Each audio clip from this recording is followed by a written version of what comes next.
हम्म। अगला चैप्टर है आनुवंशिकता। ठीक है, सजीवों के वे लक्षण जो एक पीढ़ी से दूसरी पीढ़ी में प्रसारित होते हैं, ठीक है, वंशागत या आनुवंशिक लक्षण कहलाते हैं।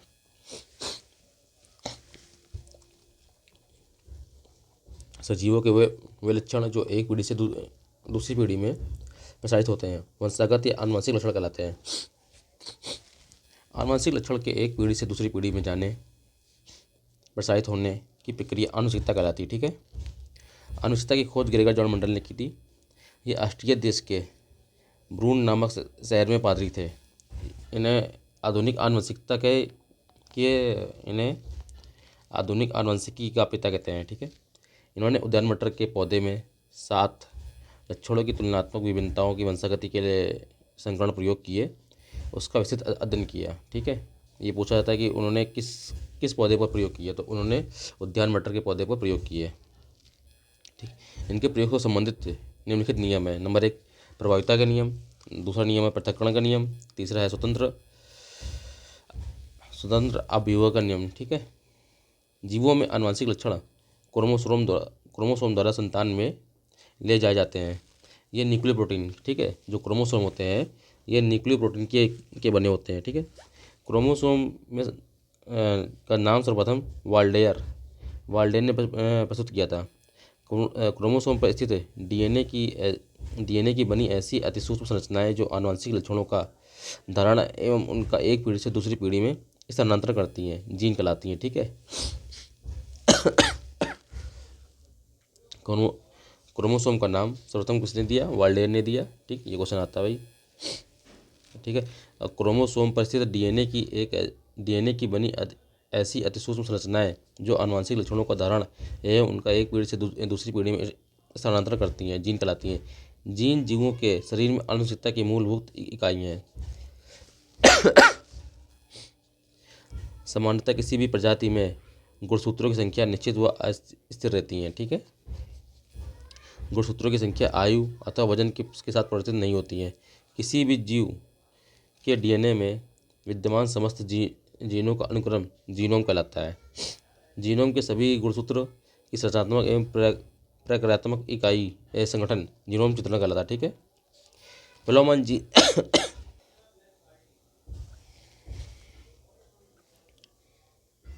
प्लामन जीन या जंपिंग जीन का सिद्धांत का प्रतिपादन बारबरा एवं मैक्लिटांक ने दिया। ठीक है, इस खोज के लिए इन्होंने चिकित्सा के विज्ञान के क्षेत्र में नोबेल पुरस्कार से सम्मानित किया गया। इन्होंने मक्का के पौधे पर अपना अनुसंधान किया। अध्ययन के तौर पर इन्होंने देखा कि जंपिंग जीन्स द्वारा आनुवंशिक परिवर्तन होते हैं। उससे मक्का के दाने पर अध्ययन के तौर पर इन्होंने देखा कि जंपिंग जीन्स द्वारा आनुवंशिक परिवर्तन होते हैं। उससे मक्का के दाने पर कुछ धब्बे पड़ जाते हैं। नए प्रयोग के आधार पर यह निष्कर्ष निकाला गया कि सभी कोशिकाओं में डीएनए के खंड होते हैं जिन्हें ट्रांसपोजेबल तत्व या ट्रांसपोजन कहते हैं। ठीक है, इनका विकास की प्रक्रिया में महत्वपूर्ण योगदान है। जीव कोशिकाओं में 2 प्रकार के न्यूक्लिक अम्ल डीएनए आरएनए होते हैं। ये न्यूक्लियोटाइड के बहुलक हैं। ठीक है, अर्थात ये बहुत से न्यूक्लियोटाइड से मिलकर बने होते हैं। प्रत्येक न्यूक्लियोटाइड में 3 अणुओं से मिलकर बनता है। नाइट्रोजनी बेस में क्या होता है? प्यूरिन और पिरिमिडीन। ठीक, पेंटोस शुगर और फास्फेट। ठीक, प्यूरिन बेस होता है, इसमें एडेनिन और ग्वानिन होता है। ठीक, डीएनए तथा आरएनए दोनों में समान होता है। ठीक है, प्यूरिन बेस जो है वो डीएनए और आरएनए दोनों में समान होता है। और प्यूरिन बेस में होता क्या है? प्यूरिन बेस में एडेनिन और ग्वानिन होता है। पिरिमिडीन बेस में आरएनए में साइटोसिन। ठीक है, पिरिमिडीन में बेस में आरएनए में साइटोसिन तथा यूरेसिल होता है। ठीक, आरएनए में साइटोसिन और यूरेसिल होता है, जबकि डीएनए में साइटोसिन और थाइमिन होता है। ठीक है, ऐसे देखो पिरिमिडीन बेस में देखो प्यूरिन बेस में दो होते हैं। एक होता है प्यूरिन बेस। ठीक, ऐसे देखो प्यूरिन बेस। ठीक, प्यूरिन बेस होते हैं। ठीक है, और प्यूरिन बेस में डीएनए और आरएनए। ठीक, आरएनए दोनों में एडेनिन और ग्वानिन समान होते हैं। ठीक है, जबकि पिरिमिडीन में डीएनए में क्या होता है, डीएनए में साइटोसिन और थायमिन होता है, डीएनए में साइटोसिन और थायमिन होता है, जबकि आरएनए में साइटोसिन और यूरेसिल होता है। ठीक है,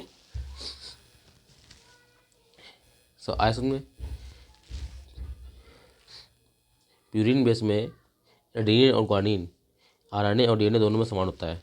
ठीक, जबकि पिरिमिडीन बेस में आरएनए में साइटोसिन और यूरेसिल होता है और डीएनए में साइटोसिन और थायमिन होता है। ठीक, डीएनए में डीऑक्सीराइबोज तथा आरएनए में राइबोज शर्करा होती है। ठीक, ये पॉइंट बहुत इंपॉर्टेंट है, इससे क्वेश्चन आता है। ठीक है, प्यूरिन बेस में डीएनए और आरएनए में क्या होता है, प्यूरिन बेस में डीएनए और आरएनए में एडेनिन और ग्वानिन होता है, दोनों में समान होता है। ठीक है, जबकि पिरिमिडीन बेस में डीएनए में साइटोसिन और थायमिन होता है और आरएनए में साइटोसिन और यूरेसिल होता है। ठीक है, यह गलत अवधारणा है कि जेम्स वाटसन एवं डॉक्टर फ्रांसिस क्रिक और H M H F Wilkins और फ्रैंकलिन नामक वैज्ञानिकों ने डीएनए की खोज की। वस्तुतः में इन वैज्ञानिकों ने एक्सरे विश्लेषण द्वारा 1953 में डीएनए का कुंडलीकरण विन्यास प्रस्तुत किया। वास्तव में डीएनए की पहचान सर्वप्रथम 1869 में स्विस रसायन शास्त्री फ्रेडरिक मिशन ने की थी। समानता डीएनए से आरएनए की कॉपी बनती है। ठीक है, डीएनए से किसकी कॉपी बनती है, डीएनए से आरएनए की कॉपी बनती है। यह प्रक्रिया अनुलेखन कहलाती है। ठीक है, डीएनए से आरएनए की कॉपी बनने की प्रक्रिया अनुलेखन कहलाती है।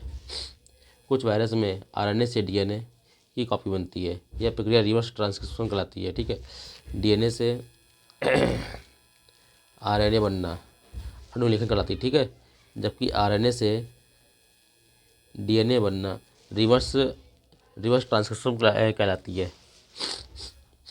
इस प्रक्रिया में रिवर्स ट्रांसक्रिप्शन एंजाइम भाग लेता है। ठीक है, एक्सरे तकनीकी व्यवसाय में लगे व्यक्तियों की अपनी कोशिकाओं के डीएनए में स्थायी परिवर्तन का खतरा रहता है। डीएनए की एक न्यूक्लिक अम्ल है जो आनुवंशिक पदार्थ के रूप में काम करता है। आधुनिक आनुवंशिक विज्ञान का जनक कौन है, तो कौन है आधुनिक आनुवंशिक विज्ञान का जनक ग्रेगर जॉन मेंडल है। ठीक है, आनुवंशिकता की खोज ग्रेगर जॉन मेंडल ने की थी। इन्हें आधुनिक आनुवंशिक विज्ञान का जनक कहा जाता है।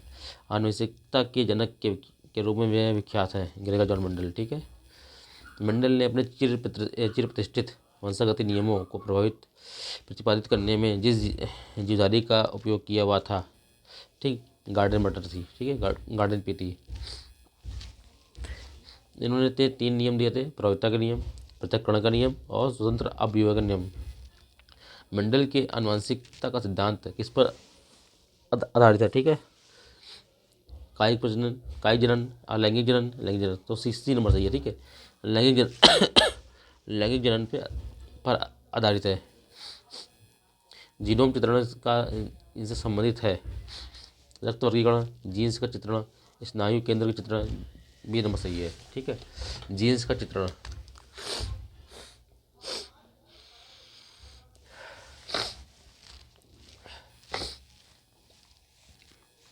जीनोम चित्रण का संबंध जीन्स के चित्रण से है। किसी भी जीव के डीएनए में विद्यमान समस्त जीनों के अनुक्रम जीनोम कहलाता है। जीनोम के सभी गुणसूत्रों को संरचनात्मक एवं प्रक्रियात्मक संगठन जीनोम का चित्रण कहलाता है। ठीक है, जीवों में आनुवंशिक लक्षण संतान में ले जाए जाते हैं क्रोमोसोम द्वारा। ठीक है, जीवों में आनुवंशिक लक्षण क्रोमोसोम द्वारा संतान में ले जाए जाते हैं। ये न्यूक्लियर प्रोटीन के बने होते हैं। ठीक है, इसका नाम प्रस्तुत करने के लिए वैज्ञानिक, ठीक, क्रोमोसोम का नाम किसने दिया था, वाल्डेयर ने दिया था। ठीक है, कोशिका विभाजन के समय क्रोमेटिन जालिका के धागे के समान छोटे छोटे टुकड़े के रूप में स्पष्ट हो जाती है। क्रोमेटिन पदार्थ के इन छोटे छोटे टुकड़ों को गुणसूत्र कहते हैं, ठीक, जिन पर जीन्स पाए जाते हैं। यद्यपि अधिकतर डीएनए के भाग, परंतु कुछ विषाणुओं में ये आरएनए के भाग होते हैं। ठीक है, गुणसूत्रों की वंशागत का सिद्धांत किसने दिया, गुणसूत्रों के वंशागत का सिद्धांत मेंडल ने दिया है। ठीक है, गलत होगा भाई, सूटर ने बोरी ने दिया है। ठीक है, जबकि आनुवंशिकता का सिद्धांत किसने दिया था, आनुवंशिकता का सिद्धांत दिया था मेंडल ने। ठीक है, वाल्टर सूटन एवं थियोडर बोरी ने गुणसूत्रों के वंशागत का सिद्धांत दिया।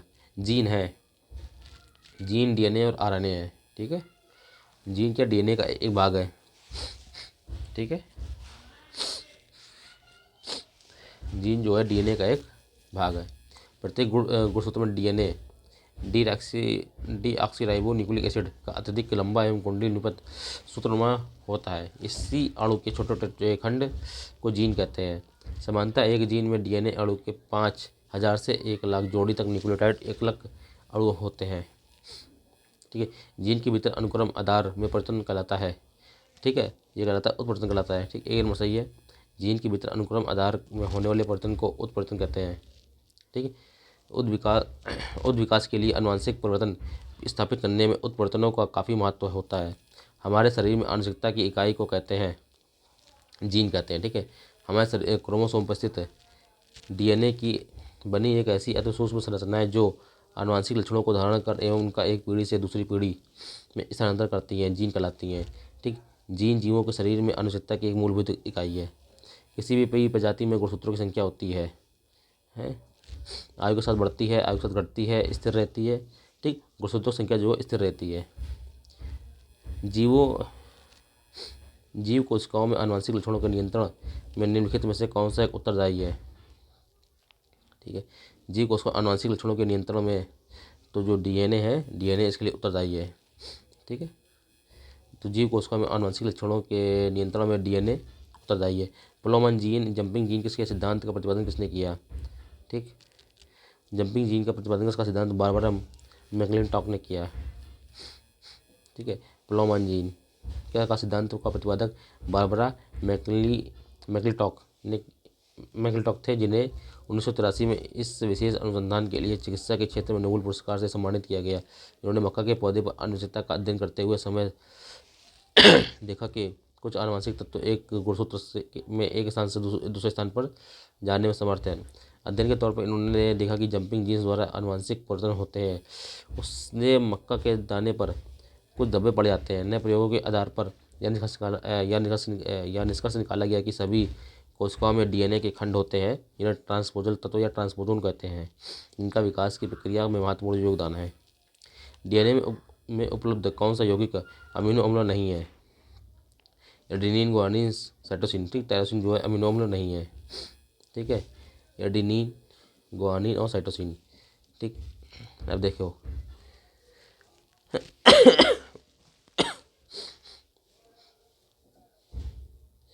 प्यूरिडीन बेस में। ठीक है, प्यूरिन बेस में एडेनिन और गुआनिन डीएनए और आरएनए में समान होते हैं, जबकि पिरिमिडीन में आरएनए में।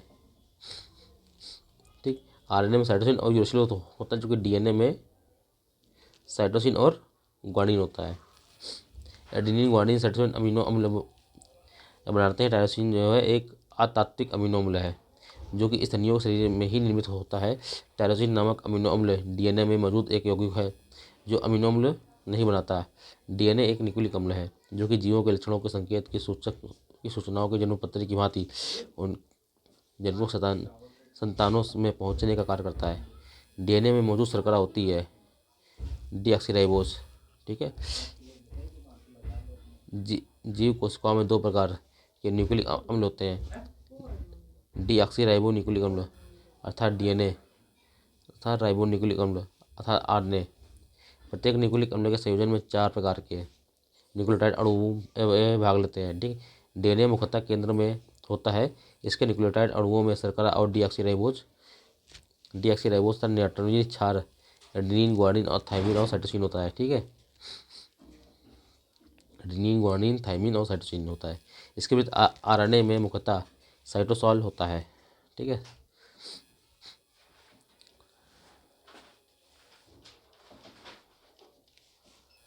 डीएनए की खोज किसने की। तो डीएनए की खोज किसने की।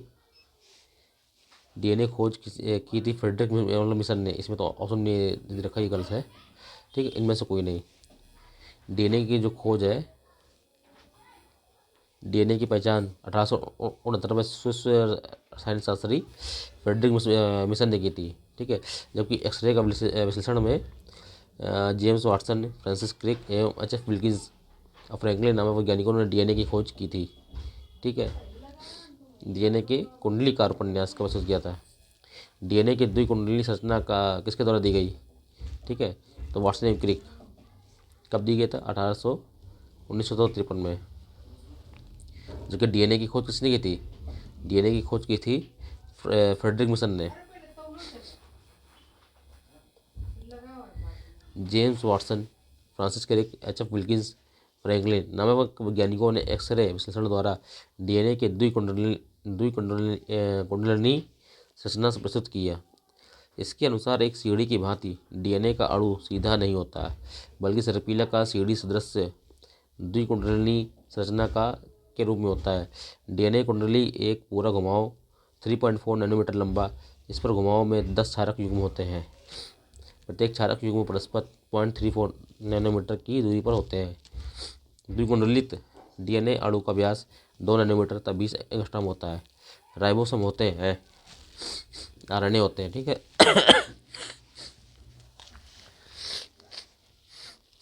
राइबोसोम आरएनए होते हैं, ठीक है। Ribonucleic acid enzyme, ribozyme RNA होते हैं, ठीक। आरएनए अणु जो विशिष्ट जैव रासायनिक प्रतिक्रियाओं को उत्प्रेरित करने की क्षमता रखते हैं। आरएनए के इस उत्प्रेरक गुण की खोज थॉमस आर.एच. सिडनी अल्टमान, ठीक, को 1989 में नोबेल पुरस्कार प्रदान किया गया।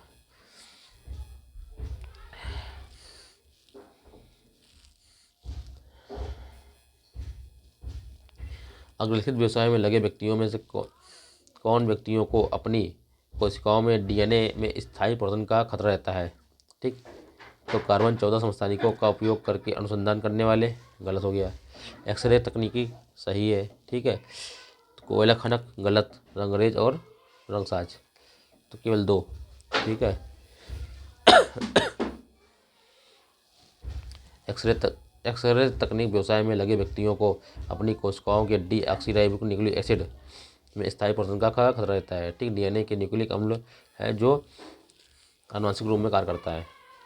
जैव उर्वरक, ठीक, बायो फर्टिलाइजर सूक्ष्म जीवों व जीवाणुओं से युक्त खाद होता है, खाद है। इस खाद में मौजूद लाभकारी सूक्ष्म जीवाणु वायुमंडल में पहले से विद्यमान नाइट्रोजन को फसलों को उपलब्ध कराते हैं। ये मिट्टी में मौजूद अघुलनशील फास्फोरस को जल में घुलनशील बनाकर पौधों को उपलब्ध कराने का भी कार्य करते हैं, ठीक है। वैज्ञानिक प्रयोग द्वारा यह सिद्ध हो चुका कि जैविक खाद के प्रयोग से 30-40 किलोग्राम नाइट्रोजन प्रति हेक्टेयर भूमि को प्राप्त हो जाती है।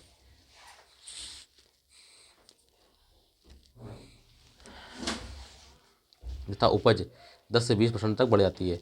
फास्फोबैक्टीरिया सा माइकोराइजा नाम एक जैव उर्वरक के प्रयोग से खेत में फास्फोरस की उपलब्धता से 20 से 30% की बढ़ोतरी होती है।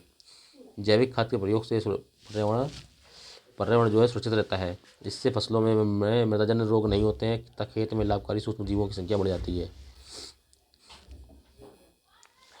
नाइट्रोजन स्थिरीकरण करने वाले जैव उर्वरक राइजोबियम, एजोटोबैक्टर, एजोस्पिरिलम, एसिटोबैक्टर, नीलहरी शैवाल तथा एजोला।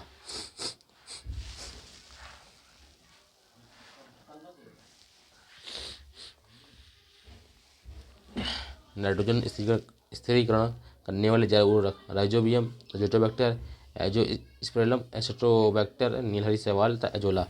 फास्फोरस घुलाने वाले उर्वरक बैसिलस, स्यूडोमोनास, एस्परजिलस, ठीक है। याद करो फास्फोरस घुलाने वाले उर्वरक कौन से, बैसिलस है, स्यूडोमोनास है और एस्परजिलस है। कंपोस्टिंग एक्सीलेटर सेलुलोलिटिक, ठीक है, ट्राइकोडर्मा लिग्नोलिटिक, ठीक है। पौधे में वृद्धि को प्रोत्साहित करने वाले राइजोबैक्टीरिया स्यूडोमोनास की प्रजाति, ठीक है। नीलहरी शैवाल ये क्या, एजोला का सहचारी है और इसे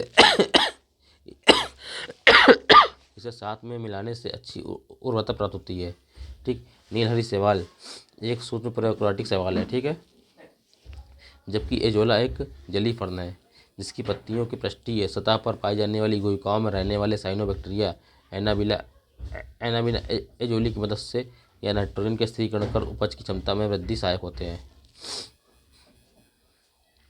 दलहनी फसलों यथा चना, मटर, सेम एवं अरहर आदि की मूल ग्रंथिकाओं में विभिन्न प्रकार के जीवाणु पाए जाते हैं जो कि नाइट्रोजन स्थिरीकरण में सहायक होते हैं। ठीक है, दलहनी फसलों में विभिन्न प्रकार के ग्रंथिकाओं में विभिन्न प्रकार के जीवाणु पाए जाते हैं जो नाइट्रोजन स्थिरीकरण में सहायक होते हैं। धान के खेत में प्रायः नाइट्रोजन की कमी हो जाती है, जिसकी पूर्ति के लिए यूरिया तथा नीलहरी शैवाल या एजोला आदि का प्रयोग किया जाता है। विभिन्न फसलों में अलग अलग तरह के बैक्टीरिया पाए जाते हैं जो नाइट्रोजन स्थिरीकरण के लिए उत्तरदायी होते हैं। सोयाबीन सोयाबीन सोयाबीन के लिए क्या है, राइजोबियम जैपनिकम। ठीक है, सोयाबीन के लिए क्या, राइजोबियम जैपनिकम। तीन पत्तिया घास के लिए है राइजोबियम ट्राइफोली। लुसर्न के लिए है राइजोबियम मेलिलुती। ठीक है, जली फड़ने के लिए है एनाबिना एजोली। गुनेरा माइक्रोफाइला के लिए है नोस्टोक मस्कोरम। ठीक है, एक बार और देख लेते हैं। सोयाबीन के लिए है राइजोबियम जैपनिकम। तीन पत्तिया घास के लिए राइजोबियम ट्राइफोली। लुसर्न के लिए है राइजोबियम मेलिलुती। जल्दी फड़ने के लिए है एनाबिना एजोली। गुनेरा के लिए है गुनेरा माइक्रोफाइला के लिए है नोस्टोक मस्कोरम। दुधारू पशुओं पर प्रयोगों से ज्ञात हुआ कि जब इन पशुओं को दैनिक आहार के साथ 1.5 से 2 किलोग्राम एजोला प्रतिदिन दिया जाता है तो दूध में 15 से 20% की वृद्धि दर्ज की जाती है। कंपोस्ट निर्माण के समय गड्ढों में अपशिष्ट पदार्थों की निम्नीकरण प्रक्रिया को केंचुए एवं अन्य सूक्ष्म जीवों जैसे कवक, जीवाणु आदि तेज करने में सहायक होते हैं, न कि धीमा करने में।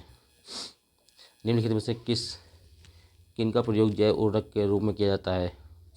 ठीक है, केवल 1 और 2 का। ठीक, जैव उर्वरक के 4 भागों में यह बांटा गया है।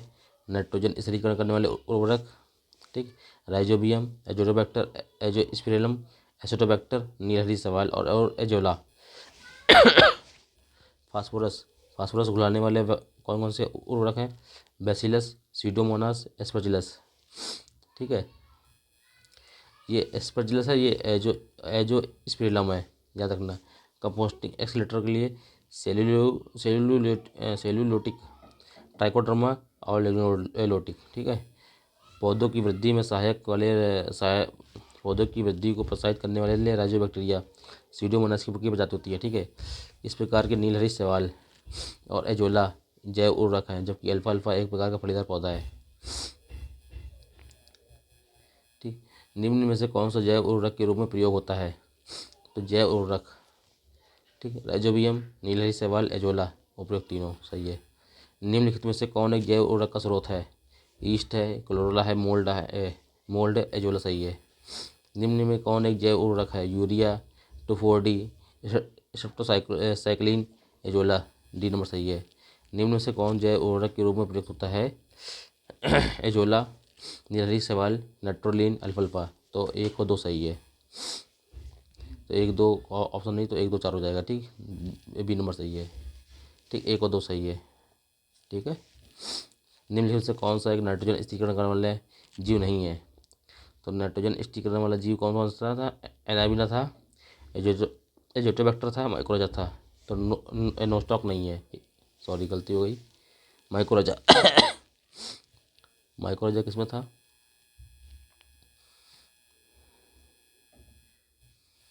ठीक, माइक्रोजा नहीं है, डी नंबर नहीं है। ठीक है, प्रश्न में नोस्टॉक, एनाबिना और एजोटोबैक्टर नाइट्रोजन स्थिरीकरण करने वाले जीव हैं, जबकि माइकोराइजा नाइट्रोजन स्थिरीकरण नहीं करता है। माइकोराइजा एक उच्च वर्गीय पौधों की जड़ों में एवं कवकों के बीच सजीवी संबंध प्रदर्शित करता है। ठीक है, ये इंपॉर्टेंट क्वेश्चन है।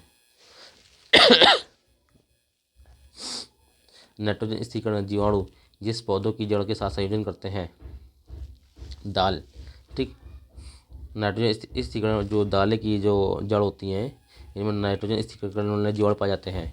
ठीक, नाइट्रोजन स्थिरीकरण जीवाणु दलहनी फसलों की जड़ों के साथ सजीवी संयोजन करते हैं।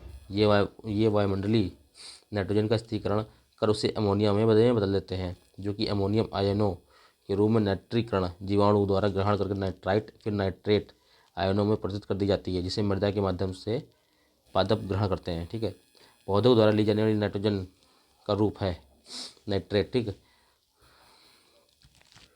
पौधों के द्वारा ली जाने वाली नाइट्रोजन का रूप नाइट्रेट है। नाइट्रेट नाइट्रोजन का वह रूप है जो पौधों की वृद्धि एवं विकास के लिए सर्वाधिक उपयोगी होते हैं। यह जल में आसानी से घुल जाता है। पशुओं पशुओं विशेषतः दुधारू गायों को अनुपूरक भोजन के रूप में प्रयुक्त जैव उर्वरक है एजोला। ठीक, पशुओं को एजोला दिया जाता है तो उनके दूध में क्या वृद्धि होती है। दुधारू पशुओं को पर दिए गए प्रयोगों से साबित हुआ है कि जब इन पशुओं को दैनिक आहार के साथ 1.5 से 2 किलोग्राम एजोला प्रतिदिन दिया जाता है तो दूध उत्पादन में 15 से 20% की वृद्धि दर्ज की जाती है। ठीक, नीलहरी शैवाल क्या जैव उर्वरक है, सही है। ठीक है, एजोटोबैक्टर जैव कीटनाशक, ये गलत है। ठीक, डी नंबर गलत है। एजोटोबैक्टर एक जीवाणु है। इसका सबसे महत्वपूर्ण कार्य नाइट्रोजन उपलब्धता के संदर्भ में है, क्योंकि यह मृदा में स्वतंत्र रूप से रहकर असहजीवी नाइट्रोजन यौगिकीकरण करता है। ठीक है, जिसका उपयोग पौधों अपने वृद्धि एवं विकास के लिए करते हैं। एजोटोबैक्टर जीवाणु स्वतंत्र रूप से रहकर मुख्य नाइट्रोजन यौगिकीकरण करने वाले जीवाणु होते हैं। ठीक है, अगला सवाल है, निम्नलिखित में से किस फसल में नीलहरी शैवाल मुख्यतः जैव उर्वरक के रूप में प्रयोग करते हैं। धान। जब धान की फसल होती है तो उसमें नाइट्रोजन की कमी हो जाती है, तो नाइट्रोजन की कमी को पूरा करने के लिए नीलहरी शैवाल का प्रयोग करते हैं या एजोटोबैक्टर का प्रयोग करते हैं। विभिन्न फसलों में जैव उर्वरक के रूप में सूक्ष्मजीवी जैसे एजोटोबैक्टर, एजोस्पिरिलम, राइजोबियम, नीलहरी शैवाल, ठीक, और फास्फेट सोलुबिलाइजिंग बैक्टीरिया का प्रयोग किया जाता है। ये सूक्ष्मजीवी जीव विभिन्न प्रक्रियाओं एवं नाइट्रोजन निर्धारण, फास्फेट सेल्यूबिलाइजर और एवं पौधे वृद्धि के उत्पादन द्वारा पौधे की वर्धन को प्रोत्साहित करते हैं। नीलहरी शैवाल का उपयोग जैव उर्वरक के रूप में नाइट्रोजन आपूर्ति हेतु धान की फसल में किया जाता है। नीलहरी शैवाल का उपयोग नाइट्रोजन आपूर्ति में हेतु किया जाता है। ठीक है, तो धान में निम्नलिखित में अगला क्वेश्चन है, निम्न के साथ मिलाने से एजोला का एक अच्छा उर्वरक होता है। तो एजोला को नीलहरी शैवाल में मिलाने से एक अच्छा उर्वरक है। ठीक है, नीलहरी शैवाल एजोला का सहचारी है और इसके साथ में मिलाने से अच्छी उर्वरकता प्राप्त होती है। नीलहरी शैवाल एक अति सूक्ष्म प्रोकैरियोटिक शैवाल है। ठीक, साइनोबैक्टीरिया है, जबकि एजोला एक जलीय फर्न है जिसकी पत्तियों की पृष्ठीय सतह पर पाई जाने वाली गुहिकाओं में रहने वाले जीवाणु एनाबिना एजोली की मदद से नाइट्रोजन स्थिरीकरण कर उपज की क्षमता में वृद्धि में सहायक होता है। ठीक है, एजोला बहुधा जैव उर्वरक के रूप में प्रयोग किया जाता है क्योंकि यह सहचारी होता है नीलहरी शैवाल का। ठीक है, एजोला एक जलीय फर्न है। ठीक है, ये नंबर सही है। जलीय फर्न जिसे जैव उर्वरक के रूप में प्रयुक्त किया जाता है एजोला। निम्नलिखित में से कौन से सूक्ष्म जीव जैव उर्वरक के रूप में प्रयोग होते हैं। सूक्ष्म जीव हैं जो जैव साइनोबैक्टीरिया। ठीक है, निम्नलिखित में से कौन से सूक्ष्म जीव जैव उर्वरक के रूप में प्रयोग किया जाता है। कवक, साइनोबैक्टीरिया, डी नंबर सही है। फसल उत्पादन में नाइट्रोजन उपयोग क्षमता की वृद्धि की जा सकती है। उर्वरक की मात्रा के बार बार प्रयोग करने से नाइट्रोजन अवरोधक के प्रयोग द्वारा, नाइट्रोजन धीरे छोड़ने वाले उर्वरकों के प्रयोग द्वारा, उपरोक्त सभी के द्वारा। ठीक है, सोयाबीन में नाइट्रोजन स्थिरीकरण के लिए जिम्मेदार बैक्टीरिया है। तो सोयाबीन होता है राइजोबियम जैपुनिकम। ठीक है, बी नंबर सही है। ठीक, ये तो 3 पत्तियां घास वाला है, ट्राइफोलाई। कुछ बैक्टीरिया नीलहरी शैवाल वायुमंडलीय नाइट्रोजन को अमोनिया में अपचेत करने का कार्य करते हैं। उनमें से कुछ हरे पौधे के साथ सहयोगी एवं सहजीवी के रूप में जीवित रहते हैं। लेगुमिनोसा ग्रंथित बैक्टीरिया राइजोबियम है। ठीक है, जो झुंड विशेष में प्राप्त होते हैं।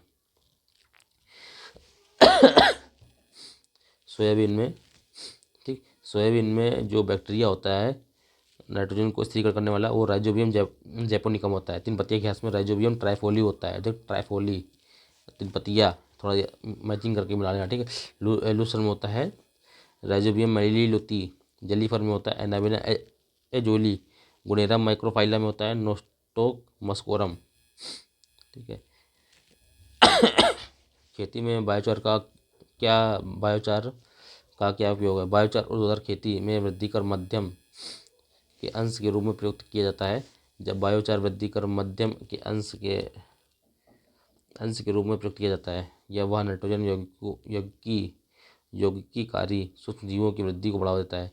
जबकि बायोचार वृद्धि कर मध्यम के अंश के रूप में प्रयुक्त किया जाता है तो उस वृद्धि कर माध्यम में जल धारण क्षमता को अधिक लंबे समय तक बनाए रखने की सहायक होते हैं। तो डी नंबर 1, 2, 3 तीनों सही है। ठीक है। बायोचार उच्च कार्बन युक्त चारकोल का एक रूप है। ठीक है। बायोचार जो है वो उच्च कार्बन युक्त चारकोल का एक रूप है जो मृदा में प्रयुक्त होता है। इससे प्रायः अपशिष्ट धान, गेहूँ, ज्वार, भूसी, कुक्कुट अपशिष्ट के पायरोसिस द्वारा तैयार किया जाता है। ठीक है। इसका उपयोग मृदा की उर्वरा शक्ति एवं जल धारण क्षमता तथा फसल उत्पादकता में वृद्धि होती है। बायोचार पर्यावरण अनुकूल पदार्थ है जो तथा मृदा से ग्रीन हाउस गैस के उत्सर्जन को कम करने में सहायक होता है। जब बायोचार वृद्धि कर माध्यम के अंश के रूप में प्रयुक्त किया जाता है तो वह नाइट्रोजन यौगिकीकरण सूक्ष्म जीवों की वृद्धि को बढ़ावा देता है। इनमें से कौन सा पौधा नाइट्रोजन स्थिरीकरण में सहायक नहीं है? चना, सेम, धान। ठीक है। दलहनी फसलें जो होती हैं वो नाइट्रोजन स्थिरीकरण में सहायक होती हैं। ठीक है। 2,4-D क्या है? 2,4-D जो है एक खरपतवार नसी है। ठीक है। ये बहुत इंपॉर्टेंट क्वेश्चन है, इसका कभी भी फुल नेम पूछ लेता है। 2,4-D 2,4 डाइक्लोरोफिनॉक्सी एसिटिक एसिड है। ठीक है। 2,4 डाइक्लोरोफिनॉक्सी एसिटिक एसिड ऑक्सीन का एक पादप हार्मोन है जिसका उपयोग खरपतवारनाशी के रूप में फसलों में किया जाता है। खरपतवार खेतों में फसलों के साथ अनावश्यक रूप में उगकर जल, प्रकाश, खनिज लवण इत्यादि के फसलों से प्रतियोगिता करने लगते हैं, जिसके परिणामस्वरूप फसल की अच्छी वृद्धि नहीं हो पाती। निम्नलिखित से कौन सा कथन कंपोस्ट के ऐसे संदर्भ में सही नहीं है? तो सी नंबर, गड्ढों में अपशिष्ट पदार्थों की निम्नीकरण प्रक्रिया को केंचुए धीमा कर देते हैं। ठीक, ये सही नहीं है। जो जैव निम्नीकरण की प्रक्रिया है केंचुए उसको तेज कर देते हैं, ना कि धीमा करते हैं।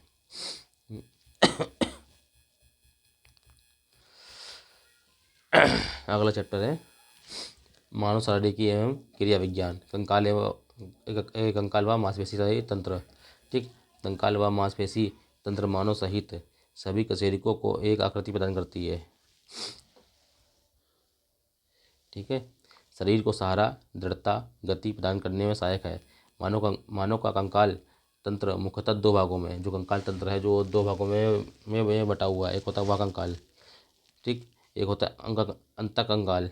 ठीक, वह कंकाल क्या होता है? वह कंकाल के अंतर्गत बाल, रोम, नाखून आदि आते हैं। ठीक है। अंतःकंकाल के अंतर्गत अस्थिपंजर, ठीक, आते हैं। अंतःकंकाल मुख्यतः दो भागों में बटा हुआ है। ठीक। जो कंकाल है दो भागों में बटा हुआ, कौन कौन सा? अंतःकंकाल, बाह्य कंकाल। अंतःकंकाल में अपनी अस्थिपंजर आते हैं, हड्डियाँ आती हैं। बाह्य कंकाल में बाल, मूल, ठीक है, बाल, रोम, नाखून आदि सब आते हैं। अंतःकंकाल जो है मुख्यतः दो भागों में बटा हुआ, अच्छी कंकाल और उपांगिकी कंकाल। ठीक है। वयस्क मानव में 206 हड्डियाँ होती हैं। ठीक, जो कि कंकाल का तंत्र का निर्माण करती हैं। कंकाल के अच्छी और उपांगी भागों में अस्थियों की संख्या पृथक पृथक होती है। ठीक है। अच्छी भाग में 80 होती है कि उपांगी भाग में 126 हड्डियाँ होती हैं। मानव शरीर की सबसे छोटी हड्डी स्टेपिज होती है जो मनुष्य के कान में पाई जाती है। ठीक है। सबसे बढ़िया हड्डी कौन सी? फीमर होती है जो जांग में पाई जाती है। मनुष्य की खोपड़ी ये में अस्थियों की संख्या 29 होती है। ठीक है, 29 होती है। और इसमें 8 मस्तिष्क के चारों ओर, ठीक, जो मस्तिष्क का खोल बनाती है। और शेष हड्डियाँ 14 हड्डियाँ कहाँ? चेहरे में होती हैं। ठीक, खोपड़ी में 29 हड्डियाँ होती हैं। 8 होगी मस्तिष्क में और 14 होगी चेहरे में। 6 जो होती कानों में होती है और एक होती हायोड। ठीक, हायोड नामक एक और अस्थि होती है जो मैंडिबल और कंठ के बीच जीवा के नीचे स्थित होती है। ठीक है, जो मैंडिबल और कंठ के बीच जीवा के नीचे स्थित होती है। कुल मिलाकर कितनी हड्डियाँ हो गई? 29। कौन कौन सी? 8 तो कपाल में हो गई, 14 चेहरे में हो गई, 6 दोनों कानों में हो गई, तो 14 6 20, 20 8 20 और 8 28 और एक होती हायोड जो जीभ के नीचे स्थित होती है। ठीक है। मनुष्य का कशेरुक दंड या रीढ़ की हड्डी में 26 हड्डियाँ होती हैं। ठीक, बच्चों की कितनी होती है? 33 होती हैं।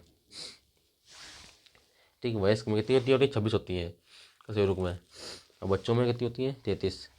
छोटी छोटी हड्डियों की बनी होती है जिन्हें कशेरुक वर्टिब्रे कहते हैं। गर्दन का पहला कशेरुक एटलस, ठीक, एटलस कहलाता है, जो गर्दन को साधे रहता है। मनुष्य के शरीर में पसलियों की कुल संख्या होती है 24 जोड़ी, 12 जोड़ी होती है। ठीक है, कुल कितनी होती है? कुल होती 24। प्रत्येक पसली बच्चे के सामने, क्योंकि उरस्ती होती है, जो सीने की जो बीच की हड्डी होती है उसे स्टर्नम बोलते हैं, उरस्ती बोलते हैं, तथा पीछे की ओर बच्ची कशेरुकाओं, ठीक, थोरियक वर्टिब्रे से संबंधित रहती हैं। सभी पसलियाँ मिलकर लगभग बेलनाकार एक जोड़ा बनाती हैं, और जिसमें फेफड़े, हृदय अर्थात अंतरांग स्थित होते हैं। ठीक है, मानव शरीर विभिन्न प्रकार के ऊतकों, अंग और अंगतंत्रों में विकसित है। लगभग 200 प्रकार की खरबों कोशिकाओं से बना हुआ होता है, तथा इन सब के सम्मिलित कार्य के फलस्वरूप शरीर का अस्तित्व बना रहता है। हमारे शरीर का भार, अधिकतम भार जल से बना होता है। ठीक है, जिससे इसकी मात्रा लगभग 60 से 70% होती है। जीव तंत्रों के अन्य अधिकांश पदार्थ जल में घुले रहते हैं। इस प्रकार कोशिका द्रव्य, ऊतक द्रव्य, रुधिर, प्लाज्मा, मूत्र, स्वेद आदि का आधारभूत तरल जल ही होता है। मानव शरीर में प्रधान रूप से 6 तत्व पाए जाते हैं, जो oxygen, carbon, hydrogen, nitrogen, calcium और फास्फोरस है। ठीक, मानव शरीर का भार 65% oxygen, 18.5% carbon, 9.5% hydrogen, 3.2% nitrogen, 1.5% calcium और 1% फास्फोरस होता है। मानव हड्डियों में सर्वाधिक मात्रा में पाए जाने वाला पदार्थ कैल्शियम फास्फेट है। ठीक, पाए जाने वाला जो लवण है वो कैल्शियम फास्फेट है। ठीक है, शल्य क्रिया में आर्थोप्लास्टी जो होती है वो कोहले के जोड़ों का प्रतिस्थापन है। आर्थराइट्स या अन्य कारणों से निष्क्रिय हो चुके जोड़ों का प्रतिस्थापन या पुनर्संयोजन इस शल्य क्रिया में किया जाता है। लिगामेंट्स वह संयोजी ऊतक है जो एक हड्डी को दूसरी हड्डी से जोड़ता है। ठीक है, याद रखना, लिगामेंट जो है एक हड्डी को दूसरी हड्डी से जोड़ता है। जो कंडरा होता है वो मांसपेशियों को हड्डी से जोड़ता है। ठीक, कंडरा मांसपेशियों को हड्डी से जोड़ता है, और लिगामेंट हड्डी को हड्डी से जोड़ता है। नाखून नाखून वह कंकाल के अंतर्गत आता है जो कि अल्फा केराटिन के बने होते हैं। ये मृत कोशिकाओं के द्रव्य द्वारा निर्मित होते हैं जिनमें रक्त का संचरण नहीं होता है। यही कारण है कि इन्हें काटे जाने पर दर्द का आभास नहीं होता है। कैल्शियम, फास्फोरस और फ्लोरीन। कैल्शियम, फास्फोरस और फ्लोरीन अस्थि एवं दंत निर्माण तथा इसकी मजबूती के लिए आवश्यक है। इसकी कमी से अस्थि एवं दंत संबंधी बीमारियां हो जाती हैं। ठीक, मनुष्य के जीवन काल में 20 दांत 2 बार विकसित होते हैं। ठीक है, मनुष्य के जीवन काल में 20 दांत जो है 2 बार विकसित होते हैं। मानव सहित अधिकांश वयस्क स्तनी, ठीक, द्विदंती होते हैं। 20 दांत जैसे होते हैं जो मनुष्य के जीवन में 2 बार उगते हैं।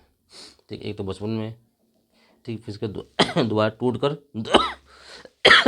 दोबारा उगते हैं, अर्थात चमड़ दंतों के अलावा अन्य दांत जीवन में 2 बार विकसित होते हैं। ठीक है, ठीक, इस प्रकार व्यक्ति के 12 स्थायी चमड़दंत एक दंती होते हैं। ठीक है, मनुष्य सहित इस स्तनियों में आदर्श रूप से 4 प्रकार के दांत पाए जाते हैं। मनुष्य में जो होता है 4 प्रकार के दांत पाए जाते हैं। इंसीजर, काइनाइन, ठीक है, इंसीजर कृंतक, रत्नक, कैनाइंस, प्रीमोलर, ठीक, चमड़क या अग्रचमड़क और मोलर्स चमड़क। ठीक है, ये फार्मूला होता है, इसे बोलते हैं दंत फार्मूला बोलते हैं। I2/2 CY/1 PM2/2 M3/3। ठीक, 2 1 2 3 कैसे रखोगे? Incisor, canine, premolar, molar. ठीक, 2 1 2 3। ठीक है, 2 1 2 3, 2 ऊपर तो 2 नीचे, 1 ऊपर तो 1 नीचे, 2 ऊपर 2 नीचे। ठीक, दांत कितने हो गए? 8/8, गुणे 4 कर दो। ठीक है, 8 ऊपर के 8 नीचे के 16 गुणे 2 32 हो जाएंगे। कैसे याद आयो? ठीक, इंसाइज IC PM और M, 2 1 2 3। ठीक, 21 23 याद रखना फार्मूला, 21 23। ठीक, IC PM, ठीक, IC PM in canine, incisor, canine, premolar, molar. ठीक, चलो आगे बढ़ते हैं। मानव शरीर का सबसे दृढ़ भाग दंतवल्क होता है, इनेमल होता है, ठीक है। जो दांतों के ऊपर वाली परत होती है उसे बोलते हैं इनेमल। यह दांत के शिखर पर अत्यधिक कठोर सफ़ेद सा चमकीला होता है। यह मुख्यतः कैल्शियम फास्फेट एवं कैल्शियम कार्बोनेट का बना होता है, ठीक है। इसका बना तो कैल्शियम फास्फेट और कैल्शियम कार्बोनेट का। किसी भारी वस्तु को उठाने की क्षमता के संदर्भ में जबड़े की मांसपेशी सबसे मजबूत समझी जाती है, ठीक है। जबड़े की मांसपेशियों द्वारा 975 पाउंड वजन 2 सेकंड तक उठाने का रिकॉर्ड गिनीज बुक में दर्ज है। स्टर्नम, क्लेविकल, पैटेला, स्कैपुला क्रमशः उरुस्थी हैं, ब्रेस्ट बोन है, ठीक है। जत्रुक हंसली, जत्रुक या हंसली और जानुफलक, नी कैप या स्कंध फलक, शोल्डर ब्लेड से संबंधित अस्थियां हैं, ठीक है। चलो सवाल लगाते हैं और हम लोग का कंसेप्ट की जो है क्लियर हो जाएगा। हमारे शरीर का अधिकतम भार है, अस्थियों का है, शरीर अंगों का है, त्वचा मांसपेशी व अंगों का है, जल का है। तो डी नंबर सही है, जल का है, ठीक है। हमारे शरीर का अधिकतम भार किसका है? जल का है, जिसमें हल्की मात्रा में 60 से 70% तक पाई जाती है।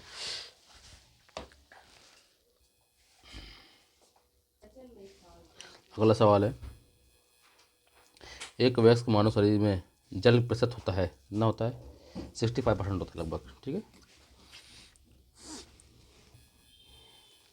मानव शरीर में होता है लगभग 70% पानी होता है, 20 से 30% पानी होता है, 10 से 20 होता है, 30 से 40% पानी होता है। ये नंबर सही है। मानव शरीर में किस तत्व का प्रतिशत सबसे अधिक होता है? तो हाइड्रोजन, कार्बन, नाइट्रोजन, ऑक्सीजन। तो ऑक्सीजन का सबसे अधिक होता है, ठीक है। ऑक्सीजन जो है 65% होता है, जबकि इसके बाद कार्बन, हाइड्रोजन, नाइट्रोजन, कैल्शियम और फास्फोरस का 1% होता है। मानव शरीर में सर्वाधिक प्रचुरता से पाया जाने वाला तत्व कौन सा है? ऑक्सीजन है। कितना पाया जाता है? 65% पाया जाता है, ठीक है।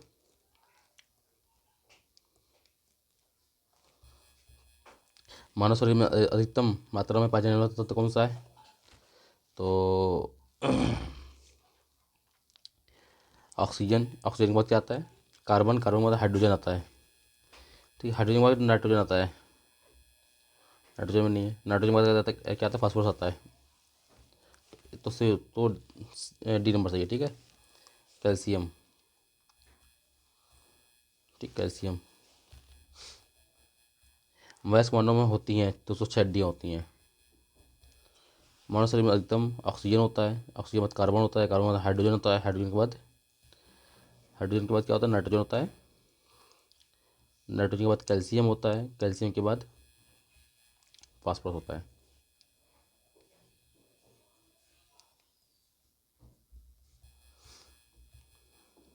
वयस्क मानव में 206 हड्डियाँ होती हैं, ठीक, जो कि कंकाल का निर्माण करती हैं, ठीक। कंकाल की अच्छी था उपांगी है, कंकाल की अच्छी था उपांगी भागों में अस्थियों की संख्या पृथक होती है, ठीक। अस्थियों में माध्यम ओसीन, ठीक, अस्थियों में माध्यम ओसीन नामक प्रोटीन पाया जाता है। ये कठोरता का कारण अकार्बनिक पदार्थ की मात्रा होना है। मानव कंकाल में अब तक ज्ञात हड्डियों की संख्या 206, ठीक। 20 वर्ष की आयु में मानव शरीर में हड्डियों की संख्या कितनी होती है? 206 होती है, ऊपर में से कोई नहीं, ठीक है। 20 वर्ष की आयु पर मानव शरीर में हड्डियों की कुल संख्या 206 होती है। जो मुख्यतः मानव कंकाल तंत्र के दो वृहद भागों में, एक अच्छी होता है, दूसरा उपांगी है। अच्छी में 80 हड्डियाँ होती है, जबकि उपांगी में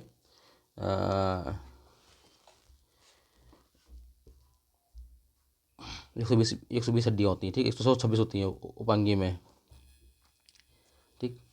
अस्थियाँ शरीर का ढांचा बनाने में सहायक होती हैं तथा शरीर के विभिन्न अंगों की रक्षा का कार्य करती हैं।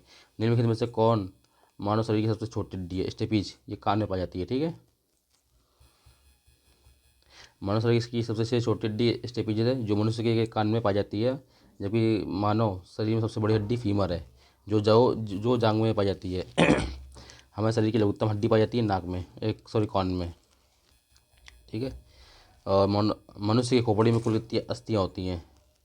तो मनुष्य की खोपड़ी में कुल 28 अस्थियाँ होती है, ठीक है। वैसे तो 29 होती है, 29 होती है, इसमें 28 प्लस एक होती है, ठीक। एक क्या होती है? हायोड होती है, ठीक। आठ जो है मस्तिष्क के चारों, आठ आठ हड्डियाँ जो मस्तिष्क के चारों खोल बनाती हैं। 8 मस्तिष्क में, 14 चेहरे में, 6 कान में और एक हायोड होती है। निम्नलिखित में से कौन सा लवण मानव हड्डियों में सर्वाधिक मात्रा में पाया जाता है? तो कैल्शियम फास्फेट जो है सबसे सर्वाधिक पाया जाता है। ठीक, कैल्शियम फास्फेट लवण मानव हड्डियों में सर्वाधिक पाया जाता है। मनुष्य के शरीर में पसलियों के कितने जोड़े होते हैं? 12 जोड़े होते हैं। मनुष्य के शरीर में पसलियों की संख्या 12 जोड़ी अर्थात 24 होती हैं।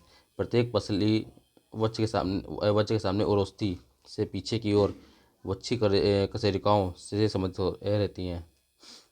पसलियाँ कमान की भांति झुकी होती हैं तथा सभी पसलियाँ मिलकर लगभग बेलनाकार पिंजड़ा बनाती हैं। ठीक है, जिसमें फेफड़ा तथा हृदय स्थित होता है। मनुष्य के शरीर में पैर की हड्डी होती है। ठीक, सरंध्री होती है। ठीक, ठोस होती है, सॉरी, मनुष्य की सरंध्री गलत बोल दिया। ठीक, सॉरी। मनुष्य के शरीर की पैर की हड्डी कैसी तो ठोस होती है। मनुष्य के शरीर की पैर की हड्डी ठोस होती है। मनुष्य की टांग ऊपर से नीचे की ओर जांग तथा जंघा पाया जाता है। ठीक, जांग में सिर्फ एक हड्डी फीमर होती है जो कि शरीर की सबसे लंबी तथा सबसे भारी हड्डी होती है। जांग में टिबिया तथा फेबुला नामक दो हड्डियाँ होती हैं जंघा में। लेकिन पैर में तीन भाग होते हैं, गुल्फ, तलुआ और पाद उंगली। ठीक, टोज। शल्य क्रिया में आर्थ्रोप्लास्टी क्या है? ठीक, कोले के जोड़ का प्रतिस्थापन है। सी नंबर सही है। शल्य क्रिया में आर्थ्रोप्लास्टी जो है कोले के जोड़ का प्रतिस्थापन है। ठीक है, आर्थ्रोप्लास्टी का शब्द होता है अर्थ जोड़ के निर्माण से। आर्थ्रोप्लास्टी का उद्देश्य दर्द से छुटकारा दिलाना, ठीक, चलने की क्षमता ठीक करना, मांसपेशी की शक्ति को सुधार करना। ठीक, आर्थराइटिस या अन्य कारणों से निष्क्रिय हो चुके जोड़ों के प्रतिस्थापन या पुनर्संयोजन इस शल्य क्रिया में किया जाता है। प्रत्यास्थ इलास्टिक एवं ऊतक टिश्यू जो हड्डियों को एक साथ पकड़े रहते हैं उन्हें कहते हैं लिगामेंट्स। जो लिगामेंट्स है ये दो हड्डियों को जोड़ने में काम करते हैं। ठीक है, लिगामेंट्स या स्नायु वह प्रत्यास्थ ऊतक है जो हड्डी को एक साथ पकड़ लेता है। लिगामेंट्स हड्डियों को अन्य हड्डियों के साथ संबंध कर जोड़ कर निर्माण करते हैं। ठीक है, दांतों पर जमी परत बनी होती है भोजन के कण, थूक और मुख अम्लों से। ठीक, डी नंबर सही इसका आंसर। भोजन के कण, थूक, मुख अम्लों व बैक्टीरिया से। दांतों पर जमी ये परतें भोजन के कण, थूक, मुख अम्ल और बैक्टीरिया से बनी होती है।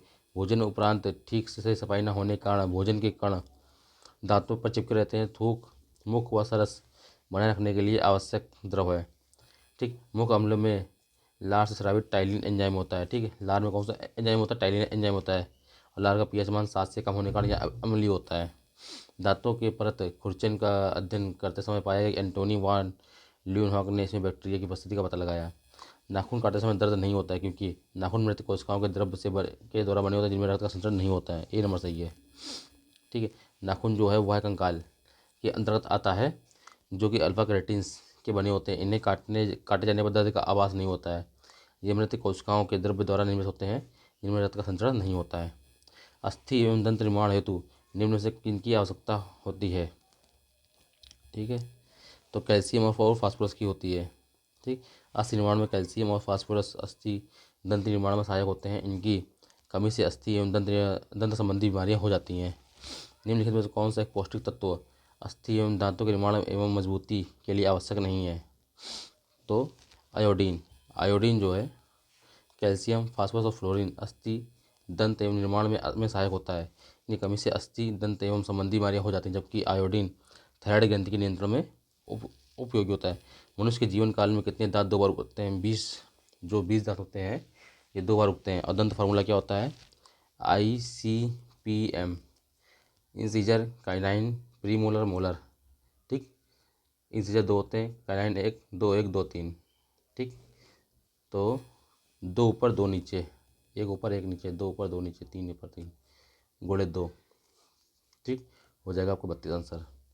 4 4 2 6, 6 2 8, 4 4 2 6, 6 4 10, 10 6 16, 16 गुणे 2 32। ठीक है, मनुष्य के जीवन काल में 20 दांत जो है 2 बार विकसित होते हैं। मानव सहित अधिकांश वयस्क स्तनी द्विदंती होते हैं अर्थात चमड़क दांतों के अलावा अन्य दांत भी जीवन में 2 बार विकसित होते हैं। इस प्रकार हम 12 स्थायी चमड़क एक दंती होते हैं। हमारे मुंह में आदर्श रूप से 4 प्रकार के दांत होते हैं: कृंतक, इंसीजर, कैनाइन, रदनक, प्रीमोलर और मोलर। ठीक, दंत फार्मूला हमने बता दिया है। कैसे होता है, ICPM, ठीक। 2 1 2 3, 2 ऊपर 2 नीचे, एक ऊपर एक नीचे, 2 ऊपर 2 नीचे, ठीक है। जोड़ने पे कितना आएगा, 16, 16 × 2 = 32। निम्नलिखित में कौन से हमारे शरीर का सबसे दृढ़ भाग होता है, दंत वालक, ठीक है, एनामल बोलते हैं इसको इंग्लिश में। हमारे शरीर का सबसे दृढ़ भाग एनामल होता है, जो कि दांत के शिखर पर अत्यधिक कठोर, सफ़ेद सा चमकीला होता है तथा मुख्यतः कैल्शियम फॉस्फेट और कैल्शियम कार्बोनेट का बना होता है। फौलाद से टकराने पर भी ये इसमें से चिंगारी निकलती है, ठीक है। फौलाद मतलब लोहा। मानव शरीर में सबसे मजबूत मांसपेशी कहाँ होती है, ठीक, जबड़े में होती है। किसी भारी वस्तु को उठाने की क्षमता के संदर्भ में जबड़े की मांसपेशी से सबसे मजबूत मानी जाती है। मैचिंग करना, ठीक है। ब्रेस्ट बोन कहाँ होती है, collar bone, knee cap, shoulder blade,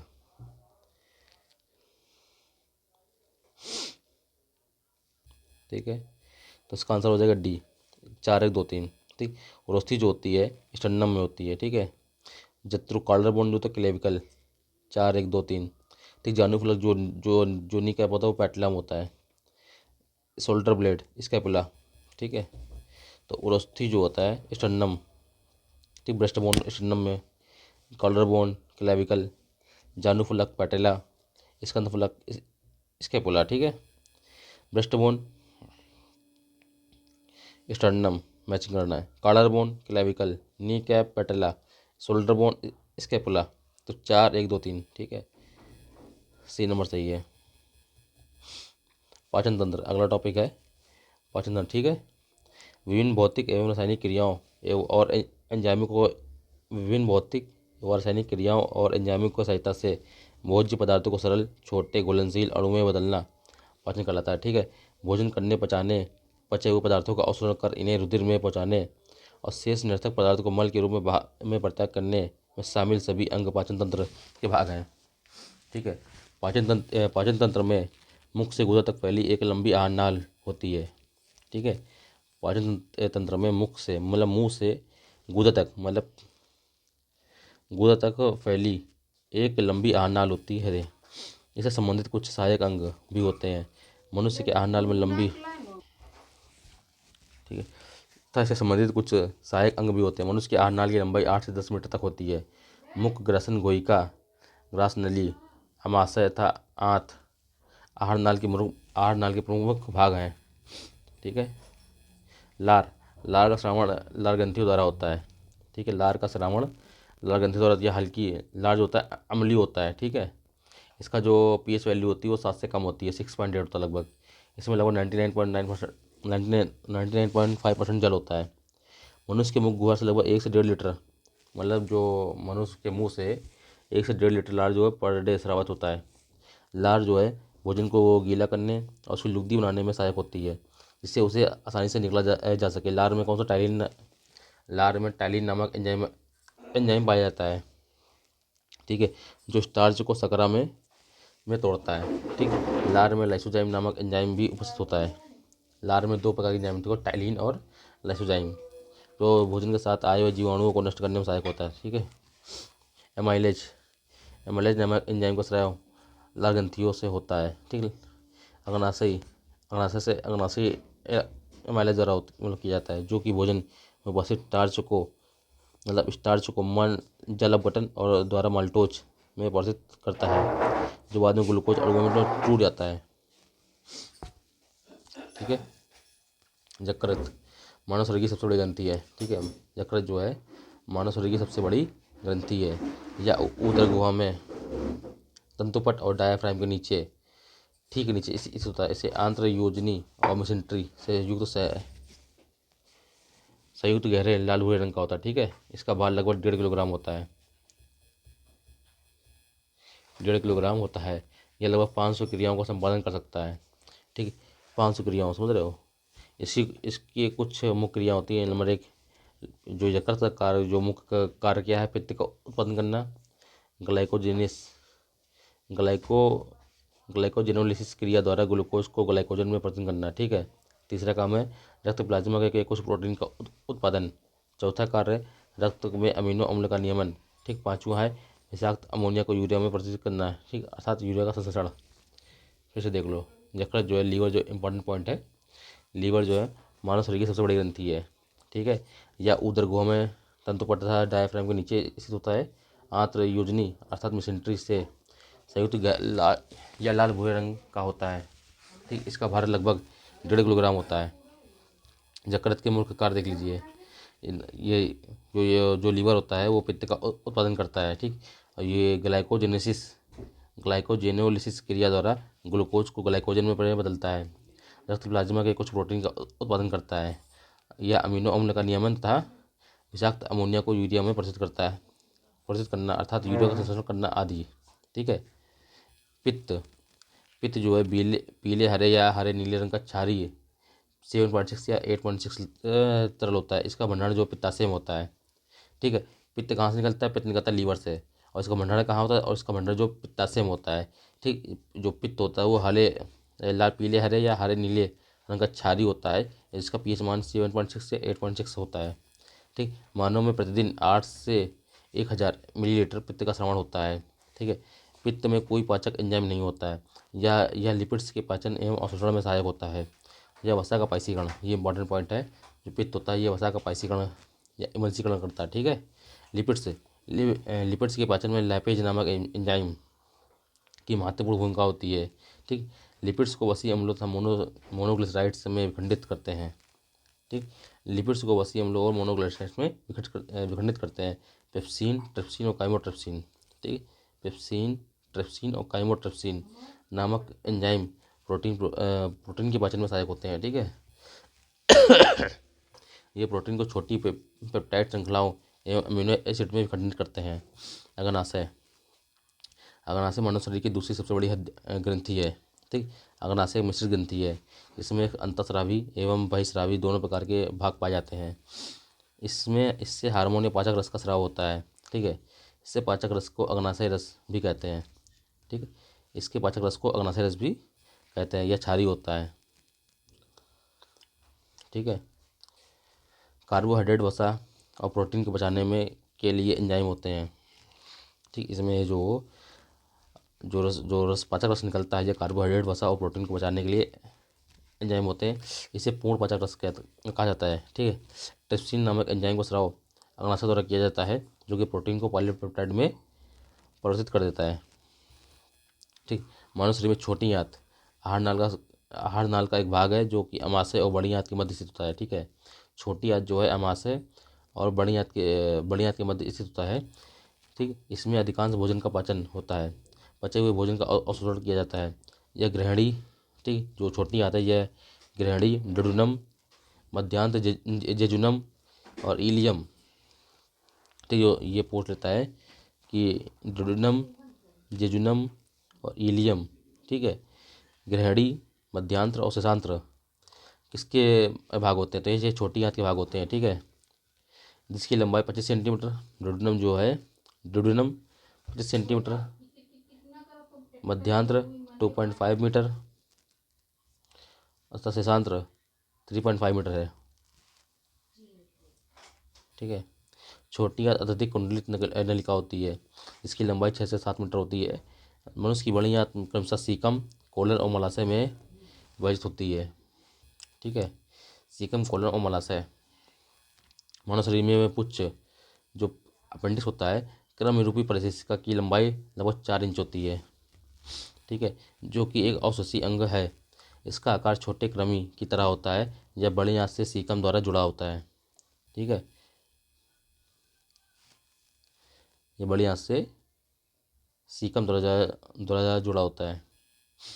enzyme मूलतः प्रोटीन होते हैं, ठीक। एंजाइम क्या है? एंजाइम मूलतः प्रोटीन होते हैं जो बायो उत्प्रेरक के रूप में कार्य करते हैं। जैव रासायनिक क्रियाओं को उत्प्रेरित या उनकी गति को बढ़ाने का कार्य करते हैं।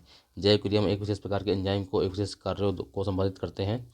ये उसी प्रकार कार्य करते हैं जिस प्रकार एक ताले को खोलने के लिए विशेष चाबी होती है, ठीक। जाइमेज नामक एंजाइम ग्लूकोज को एथेनॉल में परिवर्तित करता है, ठीक। क्वेश्चन का सवाल लगाते हैं। कड़वाहट के लिए मानव जीव का संवेदनीय क्षेत्र है, ठीक।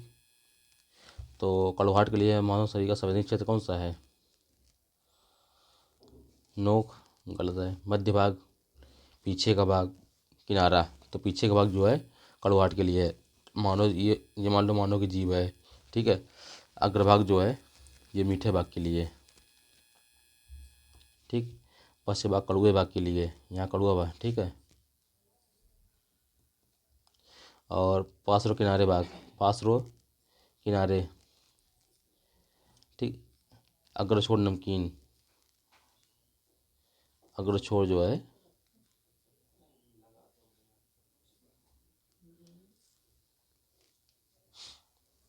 ठीक। आगे वाला भाग मीठा के लिए, ठीक। पीछे वाला भाग कड़वा, ठीक है। पश्च भाग, पार्श्व किनारे खट्टे के लिए, ये किनारे वाले भाग खट्टे के लिए, ठीक है। अग्रछोर के किनारे, अग्रछोर के किनारे यहाँ के वाले भाग नमकीन के लिए, ठीक है। मानव जीव का अग्रभाग मीठे के लिए, पश्च भाग कड़वे के लिए, पार्श्व किनारे खट्टे के लिए, अग्रछोर किनारे नमकीन के लिए। मानव शरीर का पाचन अधिकांश भाग किस अंग में होता है, ठीक। मानव शरीर का पाचन अधिकांश भाग छोटी आंत में होता है। पाचन अधिकांश भाग छोटी आंत में, इस संपूर्ण इसके अलावा पचे हुए पदार्थों का अवशोषण होता छोटी आंत में होता है। हालांकि भोजन का पाचन मुंह से प्रारंभ होकर बड़ी आंत तक चलता रहता है। मनुष्य की मुख गुहा में निम्न में से कौन सा पाचन प्रारंभ होता है। मनुष्य की मुख गुहा में कार्बोहाइड्रेट का पाचन होता है, ठीक है, सही नंबर। मनुष्य की लार में उपस्थित एमाइलेज नामक स्टार्च, एमाइलेज नामक एंजाइम जो है स्टार्च को माल्टोज में रेस्ट्रीन में तोड़ देता है। अरे कहाँ चिल्ला रही तुम, हमें श्याम चला रहा मोबाइल। लार, लार निम्न में से किसके पाचन में सहयोगी होता है, स्टार्च के। लार के पाचन में कार्यों में शामिल होता है भोजन को गीला करना, भोजन की लार को भोजन को की लुगदी बनाना ताकि उसे आसानी से निकला जा सके। लार में एंजाइम एमाइलेज होता है जो कि स्टार्च को शर्करा में तोड़ता है। लार में लाइसोजाइम नामक एंजाइम भी होता है जो भोजन के साथ भोजन आए हुए जीवाणु को नष्ट करने में सहायक होता है। मानव शरीर में यकृत वसा, मानव शरीर में यकृत जो है वसा के पाचन में महत्वपूर्ण भूमिका निभाता है। यकृत दो महत्वपूर्ण वसा पाचक एंजाइम का उत्पन्न करता है, ठीक है। सी सही है, सी सही है। सी उसमें जो है पहला भाग सही है, कथन सही है, जो निष्कर्ष जो है गलत है। यकृत में दो महत्वपूर्ण वसा पाचक एंजाइम उत्पन्न नहीं करता, ठीक है। यकृत से पित्त की थैली में पित्त रस पहुंचता है, ठीक है। यकृत जो है पित्त रस का श्रावण करता है जो पित्त की थैली में जाकर जमा होता है, जो वसा युक्त भोजन को पाचन में महत्वपूर्ण भूमिका निभाता है। यकृत जो है वसा पाचक एंजाइम उत्पन्न नहीं करता है। एंजाइम क्या है, एंजाइम एक बायो उत्प्रेरक है, सी नंबर सही है। एंजाइम वस्तुतः प्रोटीन होते हैं जो बायो उत्प्रेरक के रूप में जैव रासायनिक क्रियाओं को उत्प्रेरित या उसकी गति बढ़ाने का कार्य करते हैं। एंजाइम मूलतः, अगला क्वेश्चन है, एंजाइम मूलतः क्या होते हैं, प्रोटीन होते हैं। देख लीजिए कितने इंपॉर्टेंट क्वेश्चन कितनी बार आया हुआ है। एंजाइम जो है मूलतः प्रोटीन होते हैं जिनका निर्माण नाइट्रोजनी पदार्थों अथवा या अमीनो अम्ल के संश्लेषण द्वारा होता है। जैव क्रिया में एक विशेष प्रकार की एंजाइम के एक विशेष कार्यों को संपादित करते हैं, ठीक है। ये उसी प्रकार कार्य करते हैं जिस प्रकार एक ताले खोलने के लिए एक विशेष चाबी होती है। एंजाइम क्या, एंजाइम एक प्रोटीन है। निम्न में से कौन सा एंजाइम ग्लूकोज को एथेनॉल में परिवर्तित करता है, तो जाइमेज है। जाइमेज एंजाइम जो है ग्लूकोज को एथेनॉल में परिवर्तित करता है, ठीक है। जैविक सिस्टम, लिविंग सिस्टम में रासायनिक क्रिया की प्रक्रिया को तेज करने में उत्तरदायी है, तो एंजाइम, ठीक है। एंजाइम जो इस प्रकार के प्रोटीन होते हैं। जैविक सिस्टम में रासायनिक क्रिया की प्रक्रिया को तेज करने के लिए उत्तरदायी पदार्थ एंजाइम हैं। सभी एंजाइम प्रोटीन होते हैं। बहुत से कार्बनिक पदार्थ जैसे प्रोटीन, कार्बोहाइड्रेट, वसा को सरल अणुओं में परिवर्तित करने की क्रिया को एंजाइम द्वारा संपन्न होते हैं। निम्न में से किसकी एक उत्पत्ति यकृत का कार्य है, ठीक है। तो यकृत जो है पित्त का उत्पन्न करता है, ठीक है, तो ऑप्शन बी सही है। यकृत जो है मानव शरीर की सबसे बड़ी ग्रंथि है। यह ऊदरगोह तथा तंतुपट में डायाफ्राम के नीचे ठीक स्थित होता है, अर्थात आंतरयोजनी और मेसेंट्री से युक्त गहरे ये लाल भूरे रंग का होता है। इसका भार लगभग 3 पाउंड होता है, लगभग 1.5 किलोग्राम होता है, ठीक है। यह मानव शरीर का एक महत्वपूर्ण पाचक है जिसके द्वारा 5 क्रियाओं का संपादन किया जाता है। इसकी मुख्य क्रियाएं हैं: एक, पित्त का उत्पादन करना, रक्त प्लाज्मा के कुछ प्रोटीन का उत्पादन, ग्लाइकोजेनेसिस क्रिया द्वारा ग्लूकोज का ग्लाइकोजन में परिवर्तन, रक्त में अमीनो अम्ल का नियमन, विषाक्त अमोनिया को यूरिया में परिवर्तित करना। ठीक है, तो लिपिड्स का पाचन निम्नलिखित में से कुछ की उपस्थिति में होता है। ठीक, पित्त अम्ल केवल एक सही है, सी, एक और दो दोनों सही है।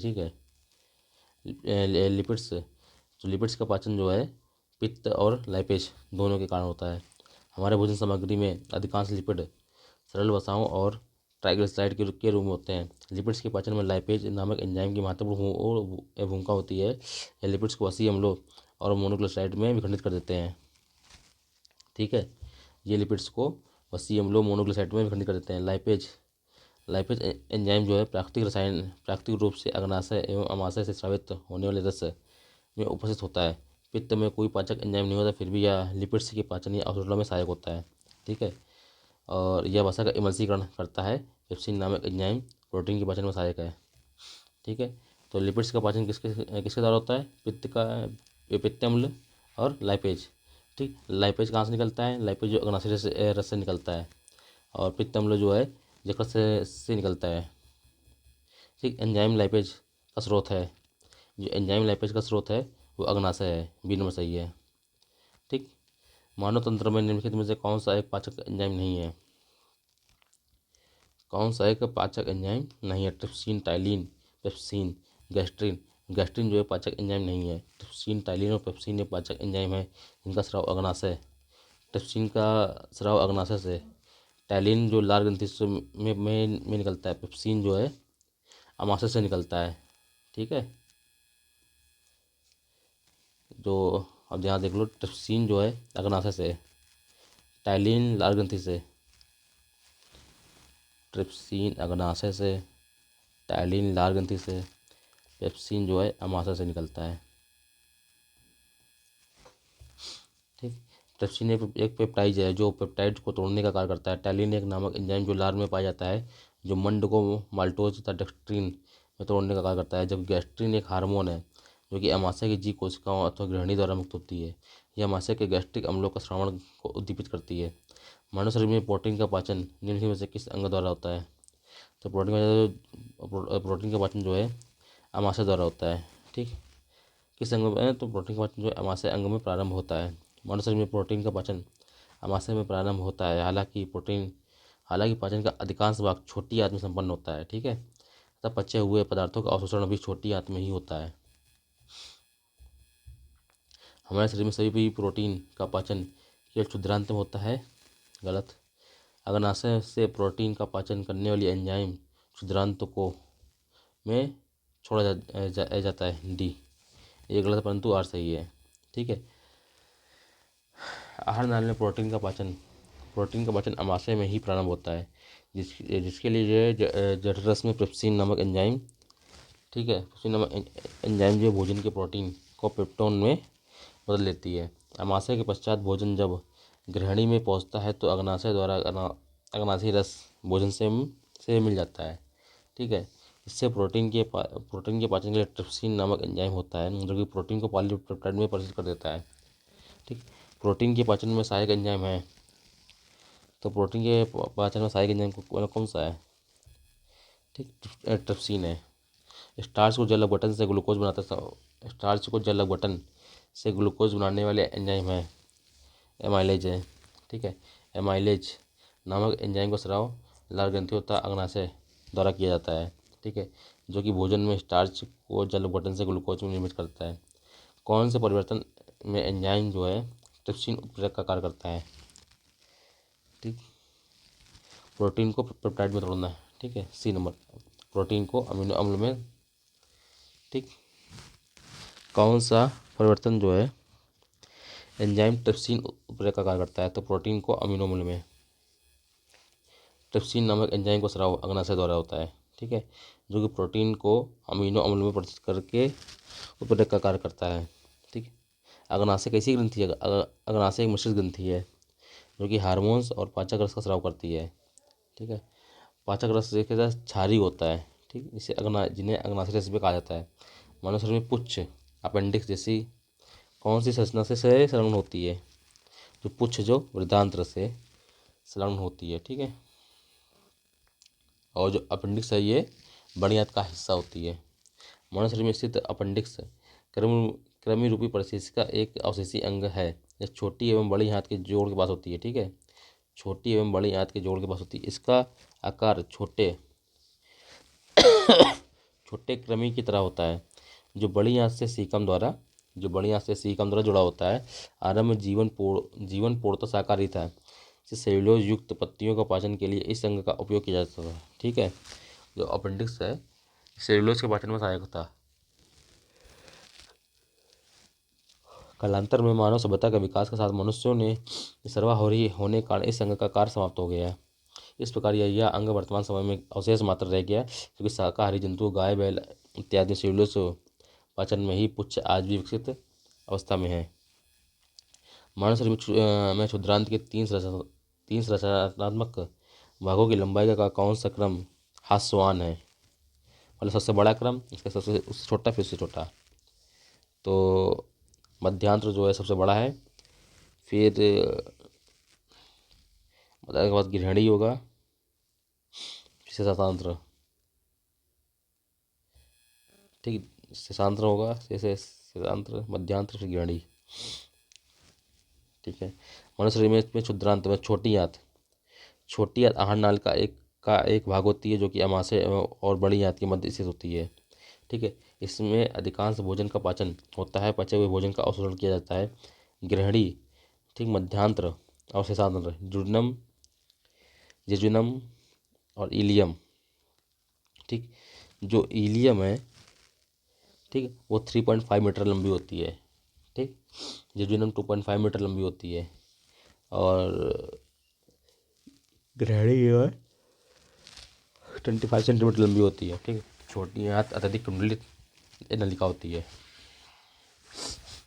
एंजाइम तथा उसके कार्य के सही जोड़े का चयन करें, ठीक। तो बी नंबर सही है इसमें। तो बी नंबर क्या है? ई कोलाई प्रतिबंधित एंडोन्यूक्लियस 2 डीएनए को विशिष्ट स्थलों पर काटने के लिए, ठीक है। तो ई कोलाई बैक्टीरिया से स्रावित एक एंजाइम है जो ई कोलाई प्रतिबंधित एंडोन्यूक्लियस 2 या इकोआर 2 डीएनए को विशिष्ट स्थलों पर काटने के लिए प्रयुक्त होता है, ठीक है। अजीब क्वेश्चन है पर नहीं, अच्छा क्वेश्चन है। निम्नलिखित में से कौन सा लार की सहायता से पच जाता है? ठीक, स्टार्च जो है लार की सहायता से पच जाता है, और लार्च में टाइलिन और एमाइलेज नामक एंजाइम पाया जाता है। ठीक, लार में उपस्थित एमाइलेज एंजाइम स्टार्च को शर्करा में तोड़कर इसके पाचन में सहायता करता है। मानव शरीर जो है सेलुलोज के पाचन में असक्षम है। मानव शरीर में स्टार्च अपघटक एंजाइम डाइजेस्ट एंजाइम विद्यमान रहता है। तो बी नंबर सही है, ए आर दोनों सही है, पर आर ए का सही व्याख्या नहीं कर रहा है। मानव शरीर में सेलुलोज के पाचन में असक्षम है।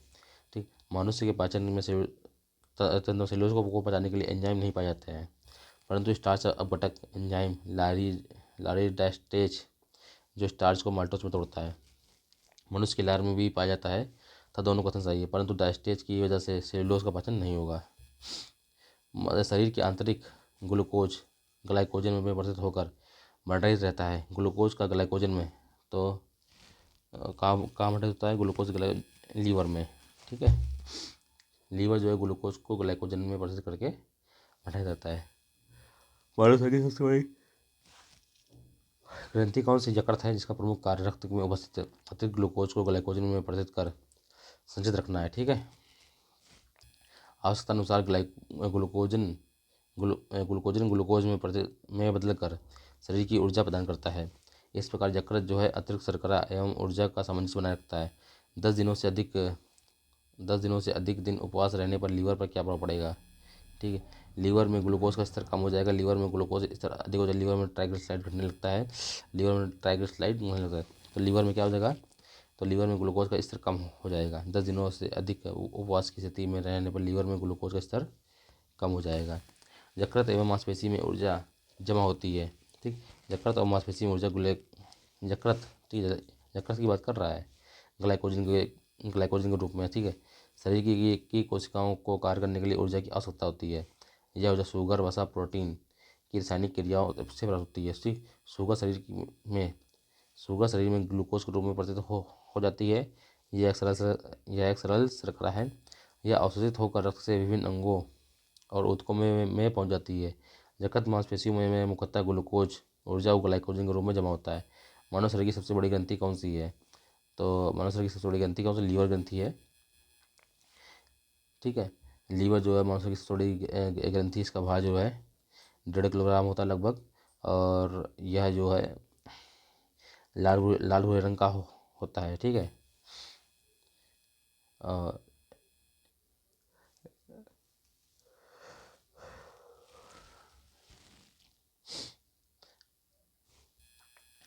और लीवर जो है पित्त का श्रवण करता है। ठीक, जो जो पित्त की थैली में जाके जमा होता है। मानव शरीर की सबसे बड़ी ग्रंथि कौन सी है? तो लीवर है। तो मानव शरीर में पित्त का संचय कहाँ होता है? पित्त का संचय जो पित्ताशय में होता है। और ये पित्त कहाँ से निकलता है? पित्त निकलता है लीवर से। पित्त का श्रवण जो है यकृत द्वारा होता है, मतलब पित्त जो है लीवर से निकलता है, किंतु उसका संचय पित्ताशय गॉल ब्लैडर में करता है। इसके अलावा यकृत से आए पित्त से जल सोख कर इसकी अत्यधिक सांद्रता भी करता है, अत्यधिक सांद्रण भी करता है। पित्ताशय लगभग 8 सेंटीमीटर लंबी एवं 4 सेंटीमीटर चौड़ी अंडाकार थैली होती है। ठीक है, जो कि उदरगोह में स्थित होती है।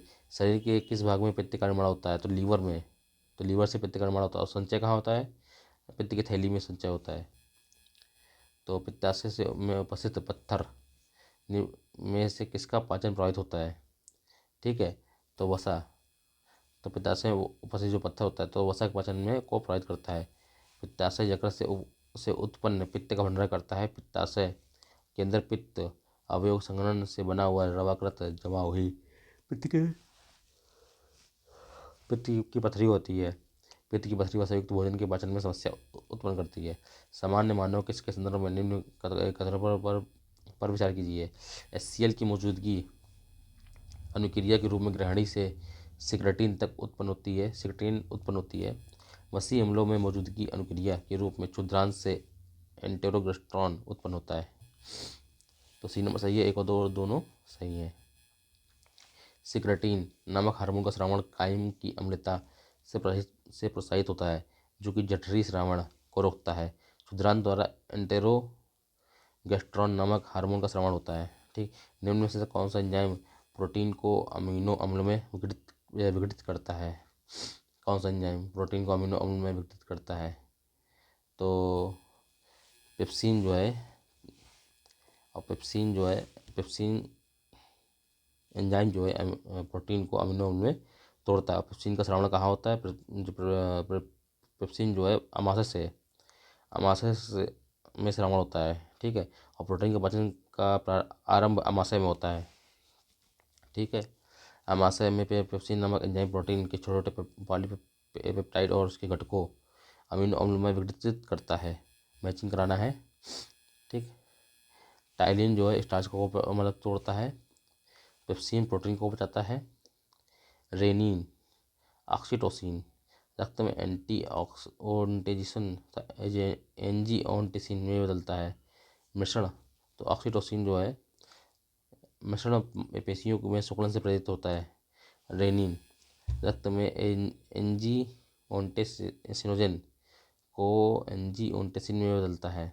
ठीक है, तो 2 3 1 4 2 3 और सर जल कुटित 2 3 1 5 सही है। ठीक है, टाइलिन जो है स्टार्च को बचाता है। पेप्सिन प्रोटीन को बचाता है। रेनिन रक्त में एंजियोटेंसिनोजन को एंजियोटेंसिन में बदलता है। ऑक्सीटोसिन मिश्रण पेशियों स्मूथ मसल में सिकुड़न प्रेरित करता है। ठीक, विटामिन, प्रोटीन, हार्मोन, तो हार्मोन क्या है? प्रोजेस्टेरोन और प्रोजेस्टेरोन। और एंजाइम क्या है? पेप्सिन एंजाइम है। ठीक, प्रोटीन तो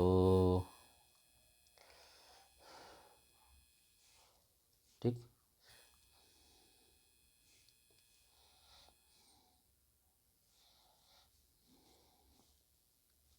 विटामिन क्या? कैरोटीन है। ठीक, और प्रोटीन कैरेटीन है। बहुत इंपॉर्टेंट है ये प्रोटीन, और इसमें तुम कन्फ्यूज हो जाओगे। प्रोटीन क्या है? कैरेटीन। कैरेटीन कैरेटीन प्रोटीन होता है, कैरेटीन। अब कैरोटीन विटामिन है। फल शर्करा, दूध शर्करा, चीनी, स्टीविया, द्राक्षा शर्करा। ठीक है, चलो सॉल्व करते हैं इसको। दूध शर्करा,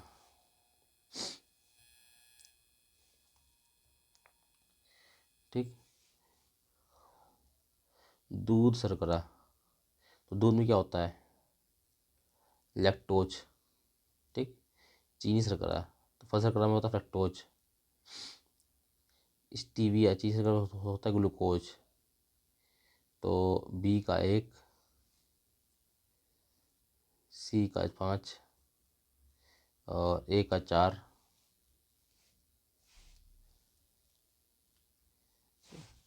बी का 5 हो गया ना, सॉरी सी का 5, सी का 5, डी का 4।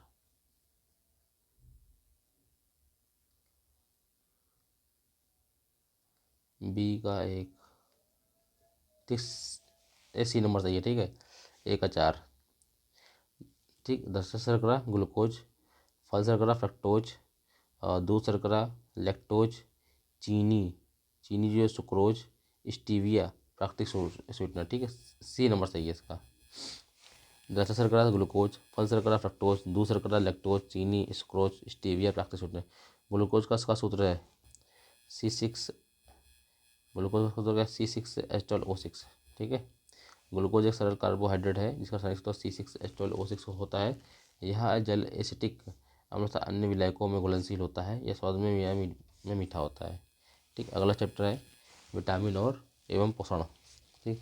Carbohydrate, proteins, lipid, nucleic acid, जल, खनिज, लवण तथा विटामिन 7 प्रकार के प्रमुख पोषक पदार्थ होते हैं, ठीक है। कार्बोहाइड्रेट, विटामिन, लिपिड्स, न्यूक्लिक अम्ल, जल, खनिज, लवण और विटामिन 7 प्रकार के पोषक पदार्थ हैं। मानव सहित सभी जंतुओं में इन्हें भोजन से प्राप्त करते हैं, ठीक है। इन्हें पदार्थों में से जल व खनिज लवण अकार्बनिक पदार्थ हैं और शेष कार्बनिक पदार्थ हैं। कार्बोहाइड्रेट एवं वसाएं ऊर्जा उत्पादक पदार्थ हैं। प्रोटीन शरीर का निर्माणात्मक पदार्थ है। विटामिन, जल एवं खनिज लवण को पचयी क्रियाओं का नियंत्रण व नियमन करते हैं। कार्बोहाइड्रेट में 1:2:1 के अनुपात में कार्बन, हाइड्रोजन और ऑक्सीजन के यौगिक होते हैं, ठीक है। तो 1911 में पोलैंड के वैज्ञानिक कैसिमर फंक ने पहली बार विटामिन की अवधारणाओं को निरूपण किया। विटामिन शब्द का सर्वप्रथम प्रयोग किया। अब तक के लगभग 20 प्रकार के विटामिन ज्ञात हो चुके हैं, ठीक। जिसमें दो प्रमुख श्रेणियां हैं, जल में घुलनशील विटामिन बी और सी, ठीक है। और जल में घुलनशील विटामिन बी और सी है, जो कि ADE के जो है ये वसा में घुलनशील विटामिन है, ठीक है। ADE के विटामिन को सहायक आहार कारक भी कहा जाता है। इस विचार को स्पष्ट करने के लिए पहले वैज्ञानिक फ्रेडरिक गोलैंड हॉपकिंस थे, ठीक है। लैक्टोज प्राकृतिक शर्करा है। यह एक डाइसैकराइड कार्बोहाइड्रेट है जो दूध में पाया जाता है। लैक्टोज नामक की शर्करा जो है ये दूध में पाई जाती है। इसमें हल्की मोटाई का कारण गैलेक्टोज व ग्लूकोज से मिलकर बना होता है, ठीक है।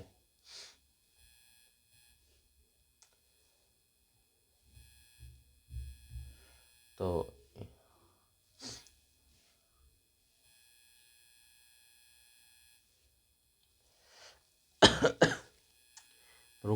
प्रमुख विटामिन स्रोत और उनकी कमी से होने वाले रोग। विटामिन ए को क्या बोलते हैं? रेटिनॉल बोलते हैं, ठीक है। विटामिन ए का वैज्ञानिक नाम क्या है? रेटिनॉल है। विटामिन ए की कमी से होने वाले रोग कौन कौन से रोग होते हैं? इसकी कमी से रतौंधी, जीरोथैल्मिया, संक्रमण, त्वचा की कोशिका में परिवर्तन। स्रोत क्या इसके? गाजर, हरी सब्जी, दूध, मक्खन, अंडा, यकृत, मछली का तेल। विटामिन बी वन का वैज्ञानिक नाम क्या है? थायमीन, ठीक है। इसकी कमी से होने वाले रोग कौन से? बेरी और वृद्धि रुकना। स्रोत अनाज, फलियां, सोयाबीन और दूध। बी टू का वैज्ञानिक नाम क्या है? राइबोफ्लेविन, ठीक है। इसकी कमी से कौन सा रोग होता है? केरोसिस, पनीर, अंडा, यीस्ट, मांस, हरी पत्तेदार सब्जियाँ। विटामिन बी थ्री को क्या बोलते हैं, नियासिन बोलते हैं। ठीक है, इसकी कमी से होने वाला रोग कौन सा, पेलाग्रा। तो स्रोत क्या है, ईस्ट, मांस, मछली, अंडे, दूध, फलियाँ आदि। विटामिन बी फाइव को क्या बोलते हैं, पेंटोथेनिक अम्ल बोलते हैं। ठीक, इसकी कमी से होने वाला रोग क्या है, चर्म रोग, वृद्धि कम होना, बाल सफेद होना। ठीक है, इसके स्रोत क्या है, अंडे, दूध, मांस और मूंगफली। विटामिन बी सिक्स को क्या बोलते हैं, पायरोडॉक्सिन, रक्त छीणता, चर्म रोग और पेशी ऐंठन। इसका रक्त छीणता वाला पॉइंट इंपॉर्टेंट है। ठीक है, कभी कभी देता है किस विटामिन की कमी से रक्त छीणता होती है, तो विटामिन बी सिक्स। ठीक है, दूध, ईस्ट, अनाज और मांस। बी7 बायोटीन। ठीक, चर्म रोग, बालों का झड़ना। और बी5 जो है बालों का सफ़ेद होना। ठीक है, बी5 और बी7 दोनों बालों से ऐसे समझते हैं। बी5 की कमी से बाल सफ़ेद होंगे और बी7 की कमी से बाल क्या है, झड़ेंगे। तो मांस, गेहूँ, अंडा और सब्जी और फल। विटामिन बी नाइन को क्या बोलते हैं, फोलिक एसिड। ठीक है, और विटामिन बी नाइन की कमी से क्या होती है, रक्त छीणता होती है। ठीक है, तो कुंठित वृद्धि होती है। हरी सब्जियाँ, स्रोत, फलियाँ, ईस्ट, मांस और अंडे। विटामिन बी बारह, बी12 को बोलते हैं साइनोकोबालामिन। ठीक है, इसकी कमी से क्या होती है, घातक रक्त छीणता होती है, तंत्रिका तंत्र में गड़बड़ियाँ होती है। ठीक है, मांस, मछली, अंडा, दूध, आंत्र के जीवाणु। Vitamin B C. ठीक, विटामिन सी, इसे क्या बोलते हैं, इसका वैज्ञानिक नाम है एस्कॉर्बिक एसिड।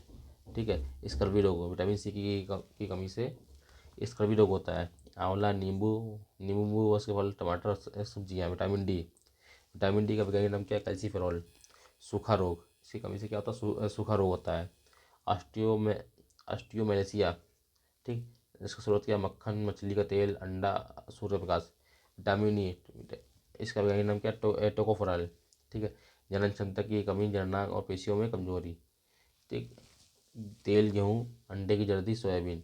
विटामिन के का वैज्ञानिक नाम क्या है, नेफ्टोक्विनोन।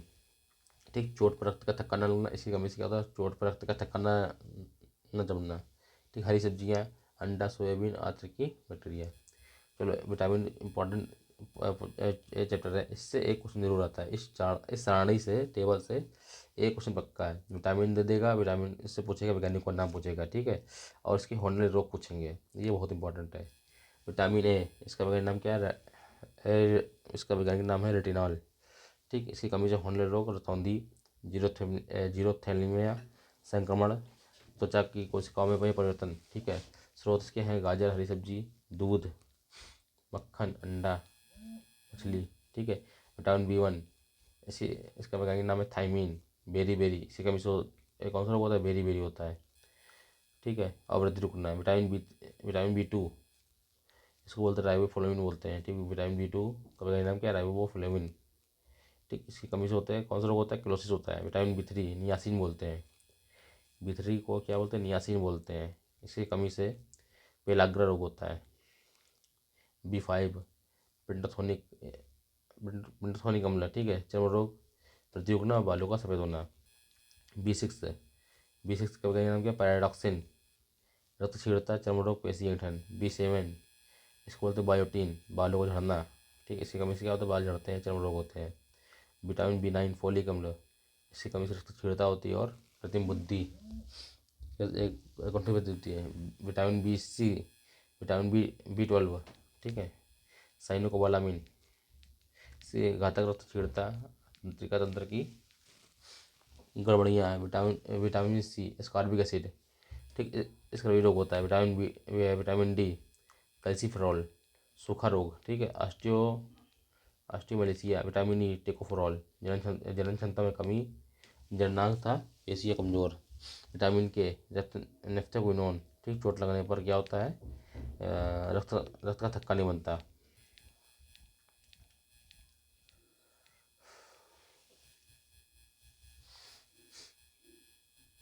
ठीक, कैसीन कैसीन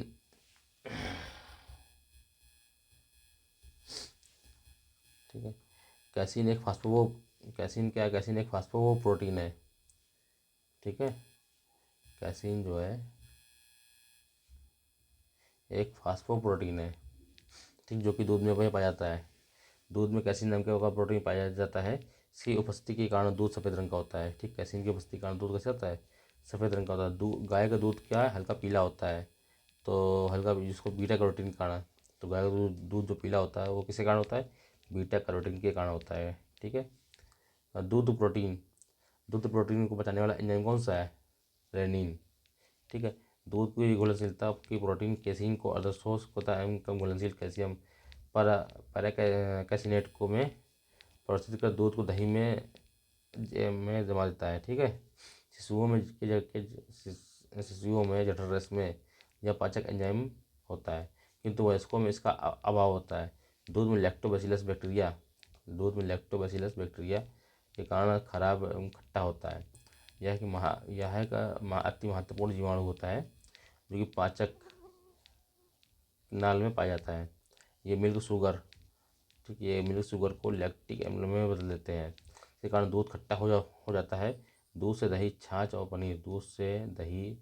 और पनीर निर्माण का कार्य इन जीवाणुओं के द्वारा होता है, ठीक। प्रोटीन के पाचन। प्रोटीन एक जटिल नाइट्रोजन युक्त कार्बनिक पदार्थ है जिसका गठन कार्बन, हाइड्रोजन और ऑक्सीजन एवं नाइट्रोजन तत्वों के अणुओं से मिलकर होता है। इसमें आंशिक रूप से गंधक, फास्फोरस आदि उपस्थित होते हैं। प्रोटीन ऊतकों के निर्माण, मरम्मत एवं शारीरिक वृद्धि के लिए आवश्यक होते हैं। अमीनो अम्ल प्रोटीन की संयोजक इकाइयाँ एवं एकलक होते हैं। प्रकृति में लगभग 500 प्रकार के अमीनो अम्ल पाए जाते हैं।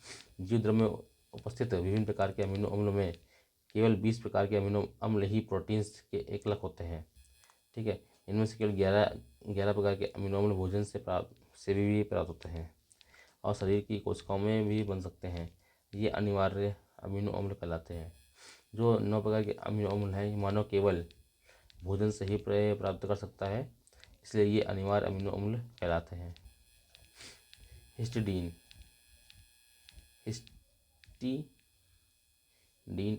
Isoleucine, leucine, lysine, methionine, phenylalanine, tryptophan, valine, threonine अनिवार्य अमीनो अम्ल हैं, ठीक है। Glycine, serine, tyrosine, alanine, glutamine, proline, aspartic acid, asparagine, arginine, cysteine अनिवार्य अमीनो अम्ल, ठीक है। अल्फा केराटिन एक प्रोटीन है जो कि सींग, बाल, नाखून में पाया जाता है, ठीक है। और यह केराटिन का एक प्रकार है।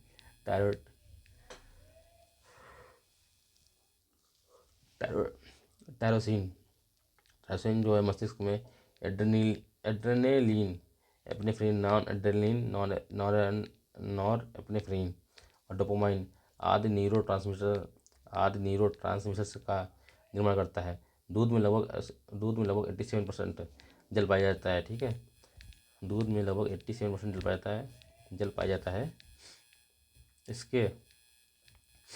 इसके अतिरिक्त इसमें वसा, प्रोटीन, कार्बोहाइड्रेट, कैल्शियम, पोटेशियम आदि पाए जाते हैं। दूध को पूर्ण आहार कहा गया है जो कि सभी अवस्थाओं के लिए सर्वमान्य भोजन है।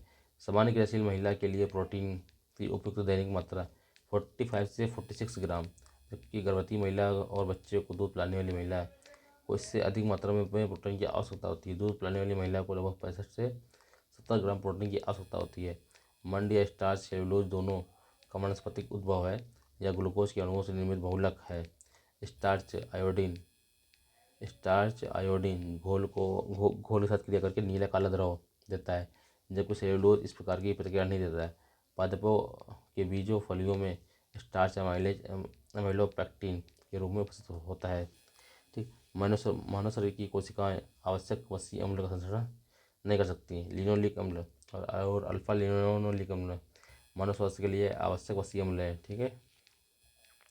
दलहनी फसलों में अधिकतम अल्फा लिनोलिक अम्ल अलसी या तीसी में पाया जाता है।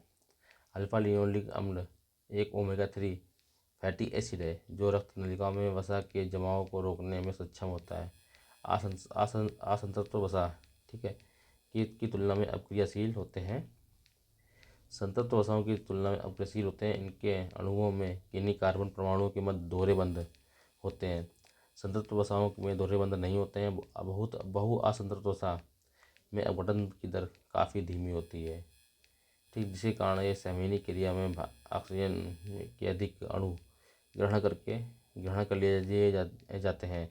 इसलिए प्रमाण स्वरूप मनुष्य में संवहनी क्रिया बढ़ जाती है। बहु असंतृप्त वसा अम्ल में मछली में प्रचुर मात्रा में पाया जाता है, ठीक है, जो मानव के लिए एक अच्छा पोषक है। सूरजमुखी एस्टेरेसी कुल के अंतर्गत आता है। यह आवृतबीजी पौधा है। इसका उपयोग तेल बनाने में किया जाता है। इसका तेल एक अच्छी गुणवत्ता का खाद्य तेल है, क्योंकि असंतृप्त वसा अम्लों की अधिकता होती है, जो कि असंतृप्त वसा अम्ल मानव के लिए एक अच्छा पोषक है,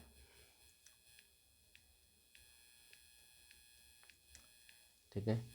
ट्रांस फैट, ठीक है, ट्रांस फैट का उपयोग शरीर के में खराब एलडीएल, ठीक, कोलेस्ट्रॉल के स्तर को वो बढ़ाता है और अच्छे एचडीएल कोलेस्ट्रॉल के स्तर को कम करता है, ठीक है। ट्रांस फैट का काम यह है जो कि हृदय वाहिका के साथ की क्षति पहुंचा सकता है। प्रायः पशु उत्पन्न वसा तेलों एकदम हाइड्रोनिक तेलों को दोनों कोई ट्रांस फैट होते हैं। ट्राइग्लिसराइड ट्राइग्लिसराइड शरीर में पाए जाने वाले फैट का एक प्रकार है, ठीक है। हमारे शरीर में भोजन से प्राप्त अप्रयुक्त ऊर्जा को ट्राइग्लिसराइड में परिवर्तित कर देता है। ट्राइग्लिसराइड वसा कोशिकाओं में संचित होता है, ठीक है। एक इसके सवाल अगले क्लास में लगाएंगे।